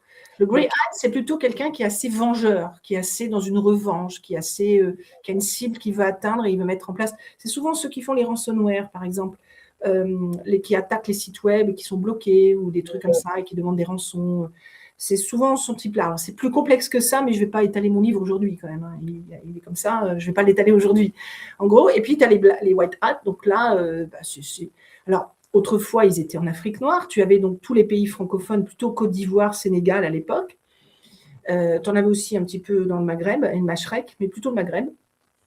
Tout ce qui était francophone, donc cyberattaquer les langages francophones, donc France, Belgique, Suisse, et tout ce qui était anglophone, comme je crois que c'est le Congo, non, c'est pas le Congo, c'est la Guinée, je crois, je sais plus, enfin tous les pays autour de la Côte d'Ivoire, c'était plutôt le Canada. Ils étaient plutôt axés là-dessus, donc où tu avais un paquet de brouteurs, etc. Sauf que depuis l'invasion de ces peuples par les ONG et compagnie, dont on sait comment ça se passe dans nos pays, maintenant ils sont sur place. Ils continuent les cyberattaques, mais ils sont sur place pour mieux contrôler, vérifier, etc. Voilà. C'est encore plus Exactement. Bah, écoute, regarde, on retrouve ce fameux Seb dont j'ai lu tout à l'heure le tweet là, concernant l'attaque des données des professeurs, des 260 000 professeurs. Seb Latombe, vous pouvez le trouver sur X. Bah, il a fait une interview du groupe Lapsus. Je sais Et pas ce si tu groupe-là, mais en fait, c'est pour mettre en évidence qu'il y a aussi des gens qui travaillent de notre côté. Ce que certains appellent les chapeaux blancs, mais en fait, ce sont des black hats dans les compétences, en fait. C'est une question de hiérarchie de compétences. hiérarchie de compétences et objectif, c'est-à-dire on peut être un pirate au service du mal. Là, je me place du point de vue des populations ou au service des gouvernements ou au service des peuples, finalement. Oui, mais il y a des gouvernements qui ne sont pas forcément mauvais non plus. C'est toujours quel est l'intérêt derrière. C'est ça qu'il faut comprendre. Mais ils vont chercher des compétences. On avait Mafia Boy, je crois que c'est lui qui s'appelait Mafia Boy. C'est vieux, hein, ça. Ils ont tous des noms de code. Ils n'ont pas leur vraie identité. Il avait mis dans le noir, je crois que c'est Montréal, ou je ne sais plus, dans c'est une ville au Québec, 50 000. Il jouait avec son pote, il était jeune, il était adolescent, et il s'envoyait des virus. Et au bout d'un moment, l'autre, il est toujours l'ego, hein, il y en a un qui voulait être plus fort que l'autre, et il a fini par être plus fort que l'autre, il a mis 50 000 foyers dans le noir. Voilà. Depuis, il a donné des conférences pour dire qu'il ne faut pas faire ça. Non, il faut éviter. Voilà, parce qu'il a compris, tu vois. Donc, il ne faut pas. C'est-à-dire que les cybercriminels ne sont pas forcément mauvais, entre guillemets, en soi. Ça dépend à qui tu as affaire. Mais plus le niveau est haut, plus tu as des chances d'avoir affaire à un cerveau. Enfin, moi, je préfère ces genres de cybercriminels parce qu'il y a déjà beaucoup à apprendre. C'est des tronches, quoi, en fait. Bien sûr. La question, c'est au service de quoi tu mets ton intelligence, quoi. C'est toujours pareil. Oui, mais parfois, ils ont besoin, par exemple, de pirater la CIA pour montrer que la CIA pardon, a des failles et que du coup, vous pourrez me recruter. Par exemple. Et oui, bien sûr, c'est leur donner un petit coup de coude et leur dire coucou, je suis là. Oui, c'est Voilà. un entretien d'embauche extrêmement efficace, on peut le dire comme ça. Par exemple. Nadine, puisque tu parlais de garder son sang-froid, en fait, il y a eu un problème technique, donc je dois t'avouer quelque chose. Nous sommes en direct. Oui, j'ai vu ça, j'ai vu. Donc c'est bon, j'ai pensé que tu l'avais vu, oui, mais voilà, et je salue Luc. Je suis désolée, je ne vous lis pas parce que je n'ai pas le temps, je me concentre vraiment. Voilà, et Luc MSP qui est venu modérer, voilà, c'est adorable, qui est venu à l'improviste là. Et, bienvenue à tous. Bienvenue à tous, j'ai fait mea culpa, hein, mais j'ai fait une erreur, je ne sais pas, technique. C'est pas grave, c'est bien, c'est très bien. Si c'est faire comme ça, donc moi je le prends comme ça. Par contre, je ne lis rien, je vois les trucs passer, mais je ne lis rien parce que je pense sur le sujet. Il y a encore beaucoup à dire. Il y a une question notamment de FM Gérogab. Nadine, j'aimerais beaucoup connaître vos intuitions et votre expertise. Donc, c'est pas du piratage, je ne sais pas pourquoi. C'est un peu hors sujet, hein, mais je fais une petite parenthèse. Il voudrait connaître ton expertise sur les animateurs de la chaîne BTLV. Tu dois connaître BTLV, Bob. J'ai fait 2 ou 3 émissions pour eux, dont le fameux profilage de plusieurs candidats en 2016, sur lequel je me suis fait énormément critiquer concernant Trump et Poutine, alors que il y a des gens qui me suivent depuis cette époque et qui m'ont dit vous aviez totalement raison en réalité. Mais à l'époque, j'étais scudée et où je ne pouvais pas trop parler d'Emmanuel Macron puisque l'affaire 2016 était encore très proche et que j'avais encore l'épée de Damoclès sur la tête, où je l'ai toujours, mais je gère nettement mieux aujourd'hui. Donc, je n'ai pas pu m'exprimer sur Emmanuel Macron. Donc, comme je voulais, j'étais très mal à l'aise sur ce sujet-là, mais il fallait que je protège ma vie et celle de mes enfants. Je n'émettrai aucun avis. D'abord, l'intuition, dans notre métier, on évite de l'utiliser parce qu'il faut qu'on soit cartésien et professionnel. Nous, c'est un métier technique, cartésien, professionnel. Il y en a beaucoup qui ne le croient pas parce qu'ils mélangent avec d'autres métiers tels que la voyance et tout, mais non. Je suis aussi clairvoyante, mais c'est 2 choses différentes. D'ailleurs, la personne précise, j'ai également des intuitions, mais je veille à m'éloigner des conclusions hâtives qui les confortent. Je cherche à vérifier, à observer, pour avoir des preuves observables. Il faut, factuel. en fait, nos intuitions, il faut les garder, mais toujours pareil. Est-ce qu'on est centré et aligné? Donc, seront-elles justes? C'est toujours pareil. Si tu ne travailles pas sur toi, c'est toujours la même. Je reviens toujours à tout ce que je dis dans mes émissions, hein. Donc, je ne Bien vais sûr, pas revenir dessus. Vous avez qu'à écouter les anciennes émissions. c'est ça. C'est le cœur de mon OK. métier que je fais en coaching, c'est que les gens qui soient vraiment nettoyés jusqu'à l'âme et conscience, de façon à ce qu'ils soient au plus propre, entre guillemets, pour eux-mêmes, de ce qu'ils sont eux-mêmes. Donc, BTLV, je ne le vois plus depuis très longtemps. Je me suis limite fâchée avec eux.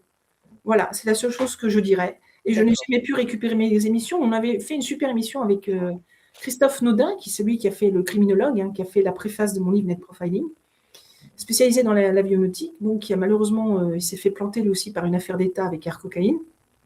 Et c'était pas de sa faute. En plus, je le sentais. Je lui avais dit, fais pas ça. Je lui avais dit, ne quitte pas la France. Il me dit, si, t'inquiète, je risque rien. Poum, il s'est fait prendre tout de suite.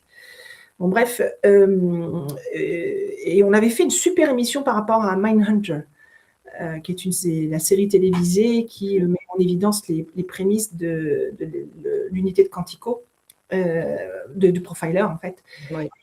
Et on s'était régalés tous les deux, on était contents de se retrouver pour cette émission, on s'était vraiment régalés. Mais je ne suis plus, je n'ai pas apprécié leur comportement à mon égard il y a quelque temps. Je leur ai dit, donc Oui, c'est pas un secret. je cache, hein, tu me connais, Oui, oui. quelque chose à dire, je ne vais pas par quatre chemins et je dis à la personne d'abord concernée. Donc voilà, et après, je réitère l'intuition, notre métier utilise extrêmement peu d'intuition. En tout cas, on ne l'occulte pas, mais on se base sur des éléments techniques. Je rappelle qu'on fait des rapports juridiques, hein, il ne faut pas plaisante pas.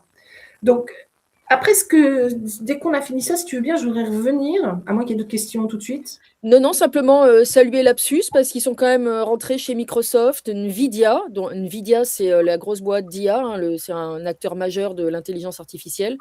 Samsung, Ubisoft, Rockstar Games, Vodafone, Mercado Libre, Globant, Eiffage, Lacoste, l'Université de Lille, et cetera, ministère français de l'agriculture. Ils sont assez balèzes, on peut le dire. Ce qui met en évidence que rien ne peut être complètement protégé, c'est impossible. Rien n'est inviolable. Mais c'est pour ça que je voulais qu'on en parle, pour montrer aussi le côté positif des cybercriminels. Tout à fait. Tu voulais revenir, alors dis-moi, quel sujet C'est beaucoup de sujets, hein, c'est un vaste sujet. Hein, je vous dis, je n'ai pas tout mis dans mon livre non plus, hein, ni dans mes publications scientifiques. Ce que je voulais, c'est de faire comprendre aux gens l'impact, en fait. C'est-à-dire que vous avez un outil connecté. Donc, on va même simplement prendre Linky. Bon, moi, je n'ai pas Linky, hein, de toute façon, hors de question. Mais déjà, c'est illégal, on le sait, mais ça, je l'ai compris dès le début. Mais en fait, si vous avez Linky, qu'est-ce qui se passe? Vous appelez, je crois que c'est EDF, Engie, enfin, ils sont tous en cheville, ou Total Énergie, j'en sais rien, enfin bref, tous ces gens-là, et ils vont vous dire exactement qu'est-ce qui est allumé. Et ils vont même vous donner le flux de consommation. C'est-à-dire qu'ils savent quand vous dormez, quand vous ouvrez le frigo, quand vous prenez la plaque de cuisson électrique, quand vous chauffez la maison, etc. etc. Bien. Si eux le savent, les cybercriminels aussi, hein, c'est très facile. Il suffit qu'ils se mettent, par exemple, vous avez un endroit là où il y a beaucoup d'habitations, parce qu'il ne faut pas venir en campagne, ce n'est pas rentable. Ils vont acheter un outil. Quand je faisais mon livre en 2012, il y avait ce qu'on appelait l'Asian Hat Show, c'est-à-dire c'est un événementiel où il y avait asiatique, où il y avait tous les cybercriminels et tous les outils qu'ils voulaient présenter. Et cet Asian Hat Show mettait en évidence un produit qui s'appelait le CanTrack. C'était un outil IA qui est le premier prix, je crois qu'il était à $60 ou $40, je ne me rappelle plus exactement. En fait, vous pouvez piquer les données de tout le monde n'importe où. Donc déjà, la carte bancaire, elle est sur vous. Donc imaginez une carte bancaire sur un téléphone. Donc voilà. Donc ce n'est pas la peine d'aller plus loin. Alors, donc, il y en a un qui se met dans la rue, il prend toutes les données Linky, il sait comment ça se passe et il organise les cambriolages. Et aujourd'hui, les bijoux en or veulent de l'argent, mais les données veulent beaucoup d'argent aussi dans le dark web. Bien sûr. Là, tu as plusieurs couches de dark web avec plusieurs types de ventes, jusqu'à des ventes de comment violer un enfant, la pédophilie, comment construire une arme avec un stylo, comment se soigner telle et telle maladie, comment trouver du cannabis, etc., etc. Et donc, il y a un vrai business lourd là-dessous qui est beaucoup plus important que la criminalité dans la rue. La mafia d'autrefois, telle qu'on la voit, elle existe peu au regard de cette cybercriminalité. Ça s'est transposé dans le virtuel parce que le risque, eh ben, c'est que l'écran. C'est que l'outil connecté, en fait. Donc, tu peux être dans la rue et faire ton cybercrime sans que personne s'en aperçoive, en fait. Tu vois? Bien sûr. Est-ce que c'est quelque chose qui peut expliquer le fait alors moi, ça s'est un petit peu calmé, mais je pense qu'il y a des gens qui souffrent de ça ici. Nos données ont été, hackées, moi, j'avais des appels incessants et ça m'arrive encore, de pubs ou de voilà, des numéros de téléphone et je me dis: «Mais comment ils ont eu mon téléphone, en fait?» Ça vient de là. C'est des fichiers qu'ils vendent et c'est des sociétés qui les achètent, Ça. et notamment sur le dark web, oui. Mais c'est Ou alors, infernal, en fait. Il y a des elles ont été achetées sur le dark web par une société qui se spécialise de vendre des données. donc c'est infernal parce que c'est vraiment, on peut pas stopper ça. Mais c'est à une époque, ça me pourrissait la vie, en fait. Mais moi, ça continue, hein. Je bloque. L'autre fois, j'étais Je chez bloque. d'opérateur. Mmh. L'opérateur m'a dit, vous n'imaginez pas, on en parlait un petit peu parce qu'elle voyait que j'étais un peu calée sur la cyber. Ça l'intéressait, la fille. Et elle me dit, vous n'imaginez pas la liste de numéros bloqués. Je dis, non, j'ose même pas parce que moi, je suis la première. Dès qu'il y en a un qui m'embête, je bloque direct. Je réponds même pas. C'est infernal, J'en vraiment, avais un tout à l'heure quand on a commencé l'émission. bah, voilà. Je continue donc sur les liens, c'est-à-dire que les gens qui, chez eux, chauffent leur maison, de leur voiture, de leur téléphone, qui ferment les volets de leur voiture, de leur téléphone, etc., toutes les connexions qu'il y a, il n'y a rien de cybersécurisé. Zéro. Et moi, je me rappelle d'avoir travaillé pour Orange. À une époque, j'ai travaillé pour Orange. Je leur ai dit, mais est-ce que vous vous rendez compte des impacts et des incidences? Mais Nadine, enfin, nous sommes les pros de la cybersécurité. Ok. Je passais vraiment pour une imbécile. Je n'ai pas arrêté de me faire insulter pendant des années en me disant que j'étais nulle parce que je ne connais pas assez la technique. Moi, je suis plus sur l'humain et tout ce qui est compréhension des comportements, etc. derrière. Mais en attendant, c'est juste, quoi. Je veux dire, il y a l'épreuve, il y a toujours mes 17 publications scientifiques, il y a toujours mon livre, il y a toutes les vidéos. J'ai fait plusieurs vidéos sur ces sujets pour instruire Pierre-Paul Jacques. Et en fait, les gens s'en fichent royalement. Or, c'est extrêmement grave. Oui, c'est très grave. C'est discret, c'est indolore, inodore, on le voit pas et ça se fait discrètement dans notre dos et si on n'y prête pas plus attention que ça, oui, on Mais est déjà fais tous, petits, attention, quoi. il faut qu'on sache qui tu es dans ton profil et quel est ton fonctionnement de ta vie de tous les jours. Tant qu'on ne sait pas ça, on ne sait pas comment te cyberprotéger. Quand je protégeais des entreprises à une époque, c'est ce que je faisais. Je faisais le tour déjà géographique. Je faisais tout un ensemble de trucs. Je regardais, je dis là, il y a ça, ça, ça, ça, ça. On mettait tout en place. Ils n'avaient pas besoin d'acheter des trucs de cyberprotection, de je ne sais pas quoi, qu'on vend aujourd'hui à prix d'or et qui ne valent rien. Ça n'amène rien. Mais les gens sont assistés, donc je préfère ne pas apprendre et me reposer sur. Ouais, vous voyez, voilà le résultat. Parce que là, on est plus que nu. Hein. On est carrément un livre ouvert mondial. C'est-à-dire que les gens qui critiquent qu'on soit fiché sur des caméras, c'est peanuts à côté de ce qui se passe là. C'est de la rigolade. C'est vraiment de la rigolade. C'est extrêmement grave. Il n'y a plus rien qui est protégé nous concernant tous. Tous. Il faut maintenant apprendre à se protéger de ça. Il va falloir se rééduquer. Voilà. Et ça, c'est le nouveau souci, en fait. C'est le nouveau L'intelligence problème. artificielle, pour venir dessus. Donc, je suis totalement contre, sauf à ce que ça nous assiste, ou que ça que ça nous appuie Oui. sur un ensemble d'informations, parce qu'on peut avoir un défaut de mémoire, on peut avoir un défaut de connaissance, on peut aussi, par exemple, faire des opérations à distance parce qu'il y a tel médecin qui connaît ceci et qui peut réussir à distance grâce à une IA. Ça, je suis totalement contre. Mais se reposer sur des IA, non, absolument pas. On peut se faire aider, oui. Ben ça, c'est pareil, c'est cyberattaquable. C'est-à-dire que, par exemple, tu prends un chat GPT, ben, tu lui donnes des données que tu as envie de donner et tu obtiens les informations qu'on a envie de te donner. Et tu vas dire, c'est vrai. Oui, tout à fait, bien sûr. Va t'empêcher de réfléchir. Or, ça, c'est plus puissant que n'importe quel IA et que n'importe quel outil. Il n'y a que la mémoire qui fait défaut, mais pas les intelligences. Est-ce que l'IA peut développer un esprit critique? Ça me semble impossible. Ça viendra un jour, mais il sera toujours moins fort que l'humain. Sauf les humains qui ont... Je parle de ceux qui ont vraiment des cerveaux qui moulinent. Je veux dire, hein, sans être forcément des tronches, Ouais, mais ouais. à minima, tu vois. Je ne parle pas des gens qui restent avec leur truc de bière devant le foot à manger du popcorn et puis qui ne s'occupent pas des gamins et qui prennent un salaire pour prendre un salaire, enfin qui ont une vie qui n'a aucun enrichissement personnel, par exemple. Tu vois, Tout à fait. c'est leur truc et ça, l'assisté de base, je dirais. Donc, toutes ces connexions qu'on a avec les IA, on parle des drones aussi. Je parlais déjà des drones, moi, dans mon livre, quand même. Tu vois, comme j'étais vraiment en avance. Les drones, c'est pareil, c'est cyberattaquable. Et là, je suis étonnée, parce que tu vois l'affaire de l'école en Iran, là, Trump, là, il y a eu une affaire de dommage collatéral. C'est clairement, j'ai vérifié auprès d'amis militaires, parce que je ne me prononce pas sur ces sujets-là. Oui. Lui-même, il est franco-libanais, hein, donc il connaît très bien le terrain. Les 180 fillettes mortes, enfin une école bombardée finalement.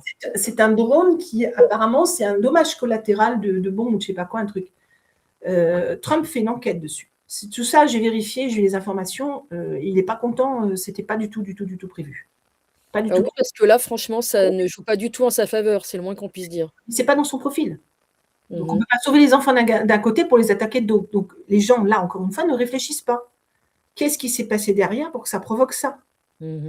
Non, c'est de la faute de Trump, c'est un abruti. Tu vois, c'est là, on en est là, quand même, dans ce pays. On en est là, dans ce pays. C'est quand même grave. C'est que les gens ne réfléchissent pas. Un mec qui sauve les enfants, il tue une école. Excuse-moi, allô, quoi. Enfin, Et qu'est-ce qu'il est allé faire dans cette galère, finalement? ça, j'en sais rien. C'est une autre histoire. C'est une autre histoire. Il faudrait toute une émission pour développer ça, mais effectivement. Je ne m'estime pas compétente sur le sujet et je vais être honnête avec toi, il y a beaucoup de gens qui s'estiment compétents. Quand je discute avec ces amis militaires qui sont sur place, des gens du renseignement, eux-mêmes n'ont pas toutes les donnes. Donc, je crois qu'avant de parler de sujets qu'on ne comprend pas bien, qu'on ne sait pas bien, on ferait mieux de se taire et d'observer. Parce qu'il y en a beaucoup qui font des sbroufs sur plein de trucs, mais ils ne savent pas de quoi ils parlent. Et moi, je ne me sens pas compétente. Mais je me renseigne. J'ai la chance d'avoir ces personnes-là. J'ai eu quelques informations il n'y a pas longtemps. On a discuté. Ce n'est pas une mauvaise chose, ce qui se passe. Simplement, il faut bien en comprendre les tenants et les aboutissants. Et c'est très difficile avec un Trump aussi joueur. Parce qu'il joue quand même. Un coup blanc, un coup noir, et c'est fait exprès. C'est fait exprès. Mais il faut suivre. Je ne suis pas sur place et toutes les personnes qui travaillent là-bas ont eux-mêmes un peu de mal. Ça désarçonne, pour le moins. C'est voulu pour la mission, je dirais. Voilà. Donc moi, c'est pas mon domaine. Je n'en parle pas. Je ne m'autorise pas à aller sur des terrains. Tu me connais, hein, tu sais très bien que je peux en discuter devant un verre, mais pas devant une caméra. On évite l'ultra-crépidarianisme. Voilà. Alors, je regarde mes notes pour voir la suite, parce qu'il y a beaucoup de choses encore à vous dire. Oui. Il faut savoir que donc aujourd'hui, on a parlé des IA et des drones, donc les drones peuvent être aussi cyberattaqués. En fait, tout outil connecté, n'importe quoi. Une voiture, moi j'avais déjà expliqué dans mon livre un témoin pour démanteler un circuit mafieux, je crois, la voiture a sauté. Ils ont tout bloqué, tout ça, c'est vieux, donc c'est pas nouveau, c'est pas des choses, ça date de plusieurs années. C'est des exemples que j'ai cités dans mon livre. Je réitère que mon livre ne sera disponible sur Amazon que d'ici 1 ou 2 mois. Le temps qu'on finisse le dossier avec cet éditeur. Ça tombe mal avec l'agenda, je suis désolée, mais il sera exactement dans l'état. Je vais juste rajouter une feuille pour expliquer pourquoi j'ai quitté cet éditeur, etc. Et après, je le traduis en anglais. Donc, toutes ces données, là, tous ces éléments qui sont connectés, à partir du moment où c'est connecté, on n'a plus la main dessus. Ça marche si on a un beau circuit cyber, s'il n'y a pas de bons cybercriminels en face pour pouvoir les détourner, ou ça ne marche pas. Voilà, ça dépend. Les Américains sont bons en cyberprotection, les Russes encore mieux, et les Asiatiques encore plus. Les Français, non. C'est de la daube, de chez daube. Les Asiatiques ont mis beaucoup d'argent dans l'éducation notamment des ingénieurs, enfin, pour tout ce qui est technologie, en fait, nouvelles technologies. Donc ils sont beaucoup branchés sur l'IA. Ils sont énormément branchés sur l'IA. Bon, j'ai déjà émis mon opinion là-dessus, j'en dirai pas plus. Donc, ça me suffit. Qu'est-ce que je voulais dire d'autre? Je me permets de regarder mes notes. Bien sûr. Et après, on terminera sur le tweet que tu souhaitais que je montre à l'écran et je le lirai. Parce que tu voulais rien dire dessus. On va laisser répondre les gens. Alors oui, un petit peu, je vais parler de quelques types de cyberattaques. On a parlé du phishing tout à l'heure. Je tiens à préciser que c'est quand même en croissance de 255%. C'est énorme. C'est énormissime. Quand on voit le nombre de gens qui donnent de l'argent, des données, etc., c'est énorme. Donc, vous voyez, il y a de quoi gagner de l'argent. Donc, toutes les incidences, je l'ai dit tout à l'heure, créer des faux comptes, voler de l'argent, vendre les données, créer des cambriolages, etc., etc. Alors, le cambriolage, c'est pas forcément le truc qu'ils vont faire le plus, mais ils vont travailler, les cybercriminels, avec des réseaux terrestres, c'est-à-dire non virtuels. Donc, les autres, ils peuvent acheter des données en disant, tiens, ça peut m'intéresser pour voir si on peut faire des cambriolages, etc., etc. Donc, c'est vraiment, c'est très collaboratif, mais en même temps, chacun son précaré, un peu comme l'époque de la mafia, tu vois, son territoire géographique. Et sauf qu'on ajoute le virtuel aujourd'hui et que le terrestre est moins important. Les usurpations de compte, donc l'usurpation de compte, bah, c'est ce qui a failli m'arriver l'autre fois à la banque, c'est ce qui arrive un peu partout, en fait, dès qu'on prend les données de droite ou de gauche, où on tente à vous les usurper on peut le faire par un phishing, on peut le faire de différentes manières. Je ne vais pas rentrer sur la partie technique, je réitère. Les arnaques au sentiment, on en a parlé tout à l'heure, ça c'est pareil, c'est important. Le piratage de compte, donc là, c'est aussi par le mot de passe. Alors, les gens qui mettent des mots de passe 000, 1, 2, 3, etc., arrêtez. Utiliser des mots de passe proposés par la sécurité de l'entreprise, pareil, ben, on peut les récupérer puisque c'est les données qui les ont dessus. Mettre des mots de passe sur Google, machin. Alors, tout ce qui est le cloud, tout ça, grave erreur. Ne rien mettre là-dedans, mais grave erreur. Enfin, c'est que des trucs comme ça, des comportements où les gens vont dire c'est bien, il faut y aller. Tout dans l'entreprise, on a ça. Ah oui, comme dans l'entreprise, on a ça, c'est super. Mais réfléchissez, bon sang, réfléchissez. Est-ce que vous allez vous mettre votre coffre-fort dans la rue? Voilà, c'est tout, hein, c'est juste ça. L'arnaque au président. Alors ça, celle-ci, je l'aime beaucoup parce que je l'ai beaucoup étudiée et j'ai vu qu'elle était en progression de 38%. Elle était, à l'époque où j'ai écrit mon livre, de 3%. L'arnaque au président, c'est Gérard ou Gilbert Chicly, je ne me rappelle plus lequel des deux. Et à l'époque, il disait, en fait, je surfe sur la bêtise des gens. C'est-à-dire qu'il se faisait passer pour le président de l'entreprise, c'est pour ça qu'on l'appelle comme ça. Et il appelait, par exemple, une comptable. Donc là, il n'y a aucun outil connecté. Il appelait la comptable ou la secrétaire en disant, il faut me faire un virement, je suis à l'étranger, machin, etc. Il prenait des informations sur les réseaux sociaux ou dans les secrétaires, quand elle prenait le bus ou le RER, elle se mettait à côté et puis il prenait des informations parce qu'elle parlait à la meilleure copine. Là, on n'est pas du tout sur du technique. Quand je dis qu'il y a beaucoup de cyberattaques, ce n'est lié qu'à l'humain, là, on a l'exemple type. 38%. Qu'est-ce que font les sociétés de cybercriminalité pour protéger contre ces 38%? Puisqu'ils ne sont que sur de la technique. Donc, l'abruti que vous avez devant moi, là, parce que moi, on m'a traité d'abruti plusieurs fois, pas si bête que ça, la blonde. Hein? Et non, pas si bête que... Merci Nadine, j'ai réussi à retrouver l'émission sur le profilage des hommes politiques avec Bob. Oui. Belyanka, une ancienne chaîne à vous, peut-être l'avez-vous oublié, Nadine Touzeau, 75-16. Oui, c'est ça, c'était en 2016, c'était en 2016. C'est avec Bob Bellanca, à l'époque où on s'entendait. J'en ai fait 2 ou 3 pour eux. J'en ai fait 2 ou 3 pour cette société. 3, mais la deuxième, je ne sais plus laquelle c'est. La troisième, c'est celle avec Christophe Naudin, dont j'ai cité tout à l'heure. Après, on a le rançon logiciel, donc c'est les désactivations des sécurités, les chevals de Troie que l'on met via des réseaux internes ou des intrusions internes. Les attaques de réseau, donc là, c'est la pure technique, je ne vais pas rentrer dans les détails, et ainsi de suite. Il y a d'autres cyberattaques qui sont encore plus... je ne vais pas rentrer dans les détails techniques. En fait, vous en avez beaucoup, et certaines sont vraiment pure techniques, et d'autres, mais elles ne sont pas si nombreuses que ça, et d'autres, il y a l'humain derrière qui a une interaction. Et cet humain qui a une interaction,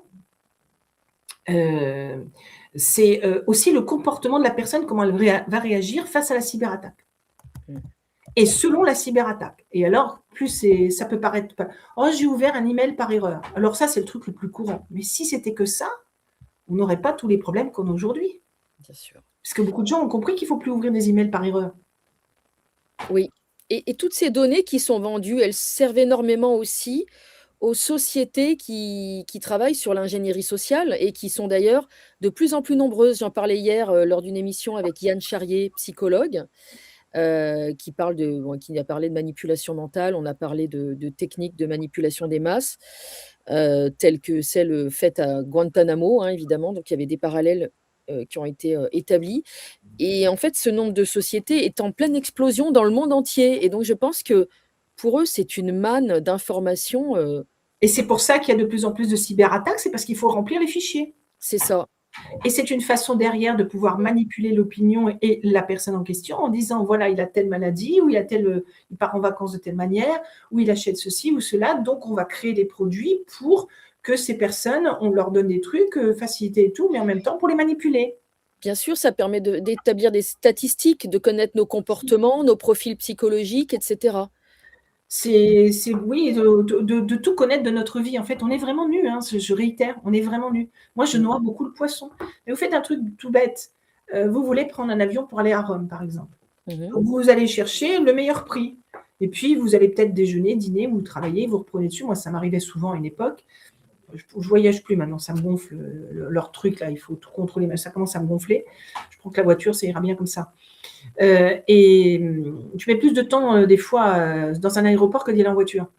Je plaisante pas. Et selon la destination. Et derrière, donc,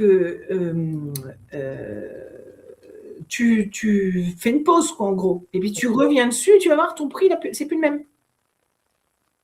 Et souvent, il est à la hausse. Donc, moi, je dis toujours, quand vous voulez acheter un billet d'avion ou aller à un hôtel et tout, bah, vous mettez déjà toutes les autres villes que vous pouvez trouver, vous inventez. Vous mettez au moins 10 villes différentes avant de mettre la ville de destination et pour pouvoir choisir et vous recommencez, vous noyez parce que ça noie les algorithmes D'accord, pour le moment. pour le moment. C'est une bonne technique. Est-ce que tu veux que je lise le tweet auquel tu Je voudrais continuer, si tu veux bien, Stéphanie. Si ouais, on terminé, bien sûr, bien sûr. Vas-y. La cybercriminalité, il faut comprendre un truc, comme tu l'as dit dans la définition tout à l'heure, c'est que c'est pas, il n'y a pas de frontière. C'est en fait, c'est comme une ligne droite. Je vais où je veux, quand je veux, à l'heure que je veux, chez qui je veux. Donc ça veut dire qu'on ne peut pas arrêter les choses comme ça. On ne peut pas les palper, on ne peut pas les tenir. C'est un monde vraiment virtuel.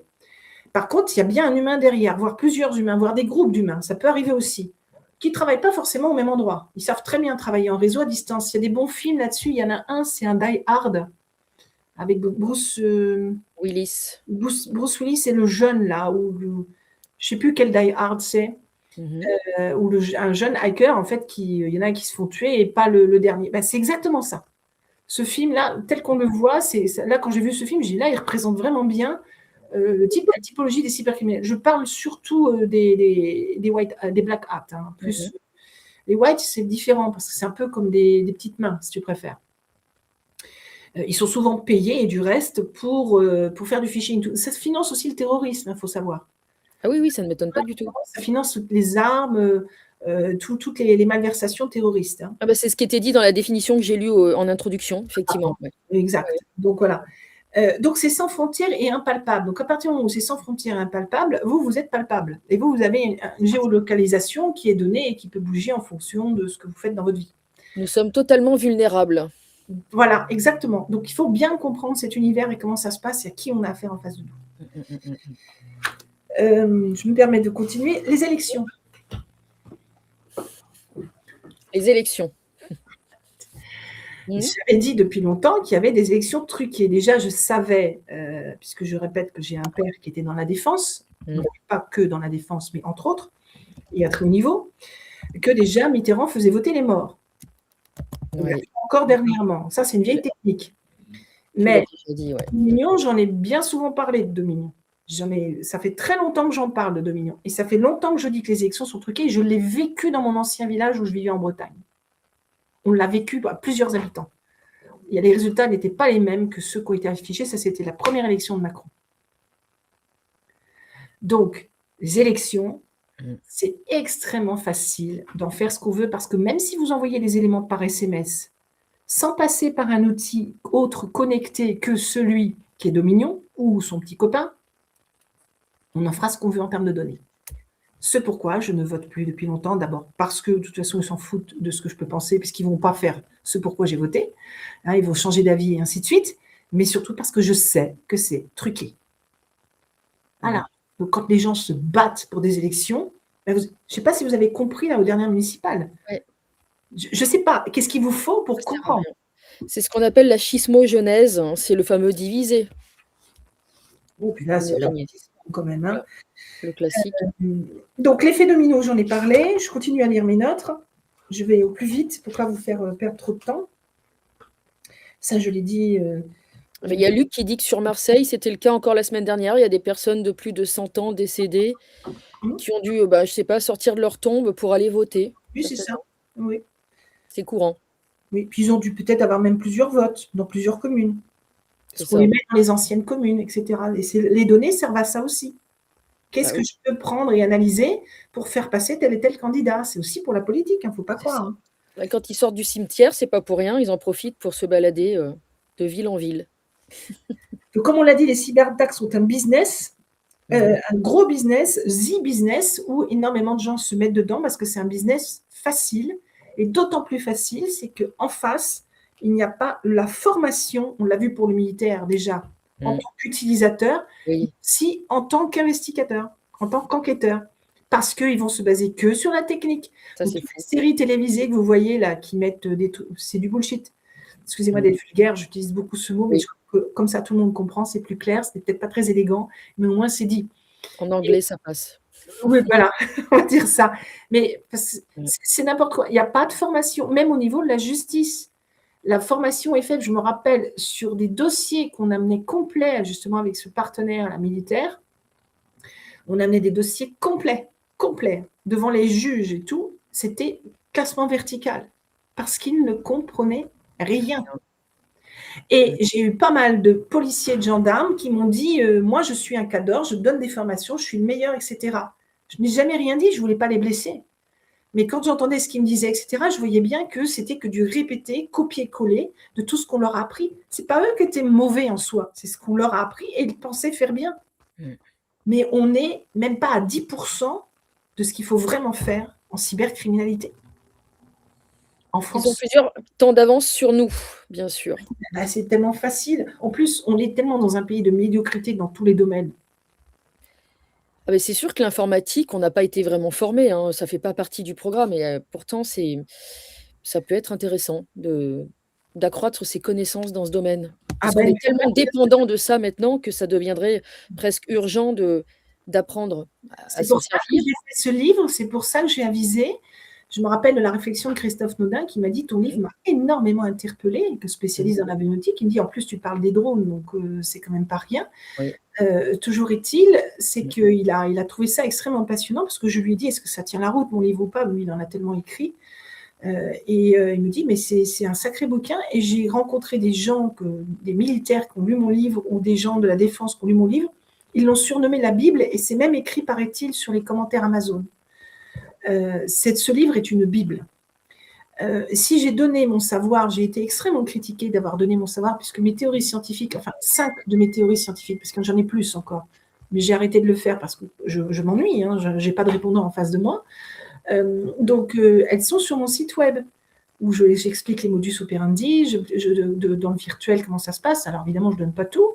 Je parle d'avatarisation, donc le comportement déjoué derrière l'écran, quel genre de comportement on peut avoir quand on veut attaquer quelqu'un, je parle de cela, mais aussi la personne qui n'a pas l'intention de faire une cyberattaque, mais qui peut aussi utiliser ce comportement. Donc, je parle d'énormément de choses, en fait. Et j'ai transmis ça pour vous tous. Et donc là, nous sommes à 2012, donc 14 ans après, tout ce que j'ai dit, eh bien, Mmh. c'est exactement ce qui s'est passé. Et résultat, tu es la seule à faire une émission sur ce sujet de la dissidence. Pour l'instant, j'espère que ça va donner des idées à d'autres, on ne Parce sait que, jamais. parce que sur la partie, je suis la seule dans ce domaine à connaître, hein. Oui, mais qui t'invitent toi justement, qu'ils aient l'idée Ça, de ça te m'étonnerait. de te contacter. Ça m'étonnerait. Mais Reste dans le optimiste. mainstream, j'en ai rien à faire. Je fais de tout ce qui est mainstream, je m'en fiche complètement. Mais je parle de Bien la sûr. dissidence. Là aussi, réfléchissez les gens. Mmh, mmh, mmh. Réfléchissez. Mmh, On dit la dissidence. Or, ils parlent mmh. toujours des mêmes sujets et ils s'autorisent à parler parfois de sujets dont ils n'y connaissent rien. Parce que tu trouves toujours des experts qui sont capables de parler de tous les sujets, Mmh, exactement mmh, comme dans les mainstream. mmh, mmh, Mais mmh. là, je suis quand même connue dans la dissidence. Hein. Oui. Je pense que tu peux me confirmer, puisqu'on Oui, se bien retrouve sûr, dans des tout à fait. soirées. Je suis quand même connue. Il y Mmh. a Stéphanie, parce que moi, j'ai fait ma propre émission sur le vol des données bancaires là, qu'il y a eu dernièrement, où Mmh. là, ça a fait le plus réagir. Donc là, j'ai fait ma propre émission sur ma chaîne. Mais quand tu m'as proposé une émission, je t'ai dit, ben, moi, je voudrais parler de ça, et tu as dit Banco, tu es la seule. Or, ça fait un moment qu'on subit des cyberattaques. Mmh. Et c'est pour ça que je fais de moins en moins d'émissions, parce que je suis un peu écœurée quelque part de me dire, je préviens, j'anticipe, je donne, je m'use la santé, entre guillemets, enfin, je suis en pleine forme, mais je veux dire, tu te fatigues, quoi, pour rien, parce que les gens préfèrent écouter tout ce qui va faire du buzz. Bien sûr, c'est un peu ça peut être le souci. Mais en tout cas, non, tu le fais pas pour rien parce que finalement, c'est un travail de colibri, qu'il soit un gros ou un petit colibri, c'est important. Ça donnera peut-être des idées à mes collègues pour, t'inviter, ce qui serait une, très bonne chose Tu pour sais, que, voilà, qu'on en sache un peu plus et que ça circule cette information sur, notre aspect, vulnérable au possible. les cyberattaques, je te disais tout à l'heure, je crois, ça Mmh. bouge à peu près tous les 3 mois. Ça, à mon avis, c'est moins aujourd'hui. Donc, Mmh. ça veut dire qu'on peut remettre en question régulièrement la notion de ces cyberattaques et de l'ingéniosité des cybercriminels. Pourquoi depuis 14 ans, j'ai encore raison? Oui, c'est ça. 14 ans, Mmh. 14 ans. Qui peut prétendre ça? Mmh. C'est pas pour me vanter, mais Non, si non, je mais il l'ai faut le noté dire. et que je l'ai donné, c'est pas pour rien. Et si je m'étais trompée, je l'aurais dit aussi, hein, de la même manière. C'est de plus en plus sophistiqué et ça évolue à une vitesse exponentielle, si j'ai bien compris. Et on va finir avec le tweet ou tu as quelque chose à rajouter, Nadine? Le truc que je voulais dire aussi, c'est qu'aujourd'hui, tout le monde a peur pour ces données, mais je réitère que si on reste dans le même circuit d'enseignement, d'instruction et de protection, ça ne fonctionnera pas. Mmh. Je me permets, j'ai presque plus grand-chose à vous dire. Oui, Après, j'aurai une petite conclusion peut-être. ça marche. Donc ça, je l'ai dit. Linky, j'en ai parlé. Le freelancing, la clinique d'information, j'en ai parlé. Je crois que j'ai tout dit. Ah oui, votre comportement sur les réseaux sociaux, pareil. Ça, c'est quelque chose. Mais là, je ne peux pas en parler parce que c'est personnel, c'est individuel et c'est en fonction des profils. Mmh.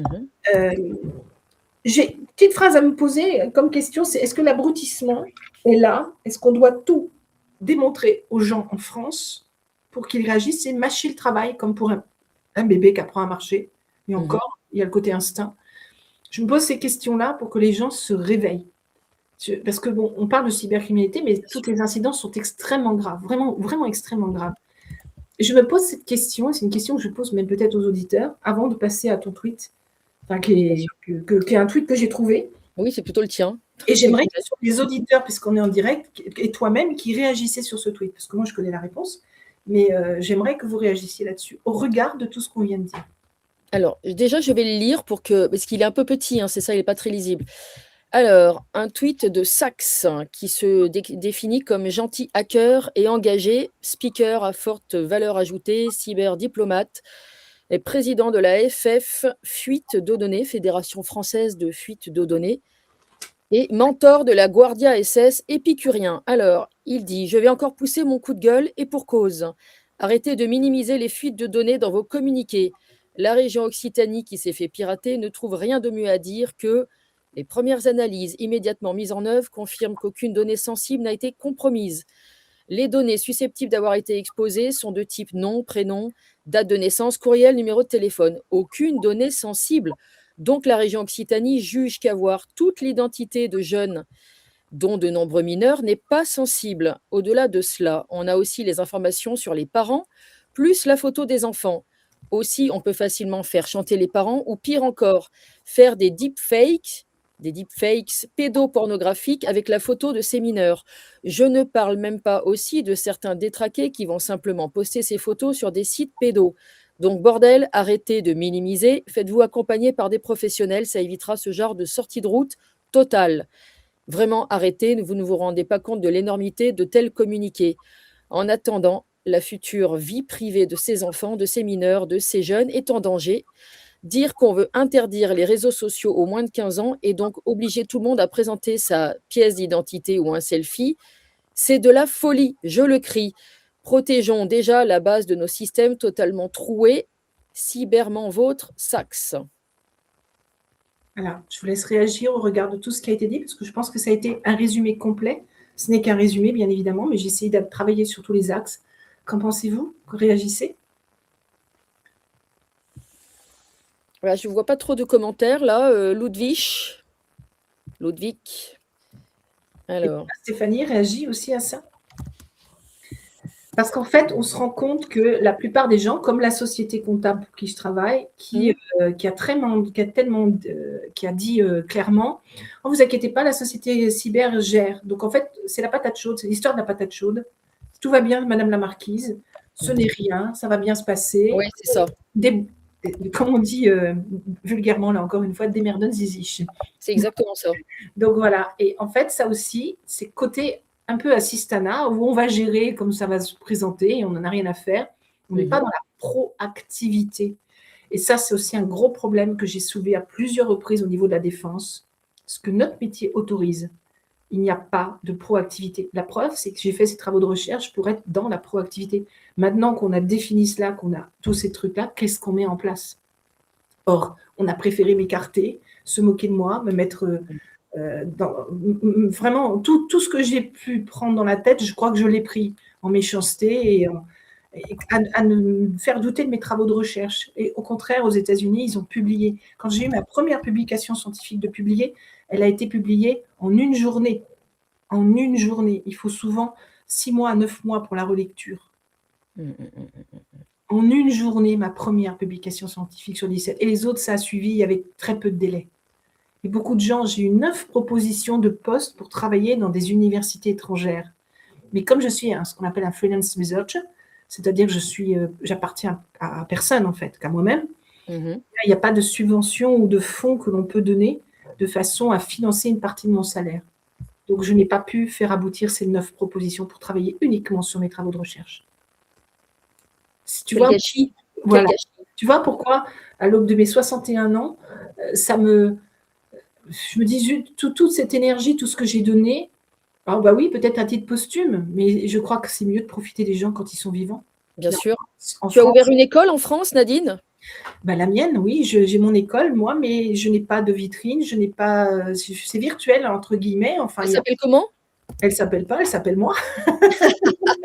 D'accord, on te contacte. Moi, je vais mettre tous les liens utiles dans le descriptif.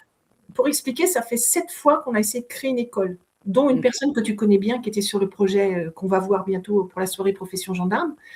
7 fois, des gens qui m'ont vraiment porté. C'est un ami, hein, je te dirais qui est un grand aux cheveux blancs. Bref, toujours élégant. Et lui, il a toujours été derrière moi, il m'a toujours soutenu. C'est le seul d'ailleurs, c'est vraiment le seul. Et je le remercie, je le salue s'il il regarde. Il regarde, initial du prénom J et F, il saura. Et donc, c'est vraiment le seul. Et il a porté plusieurs fois ce projet. Même quand j'étais découragée, il était là. Et aucune banque n'a voulu suivre. Aucune banque. Non, c'est pas étonnant. Alors, quand je me suis installée ici, j'ai dit, moi, je fais ma petite école chez moi toute seule. Je donne mes cours comme ça, à l'ancienne.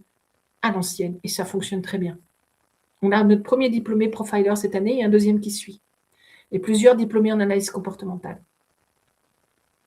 Bon, ça donne de l'espoir quand même. Hein. J'ai au moins fait ça. Je fais ce que je peux avec ça. C'est très, très bien. C'est très, très bien. Ça avance quand même.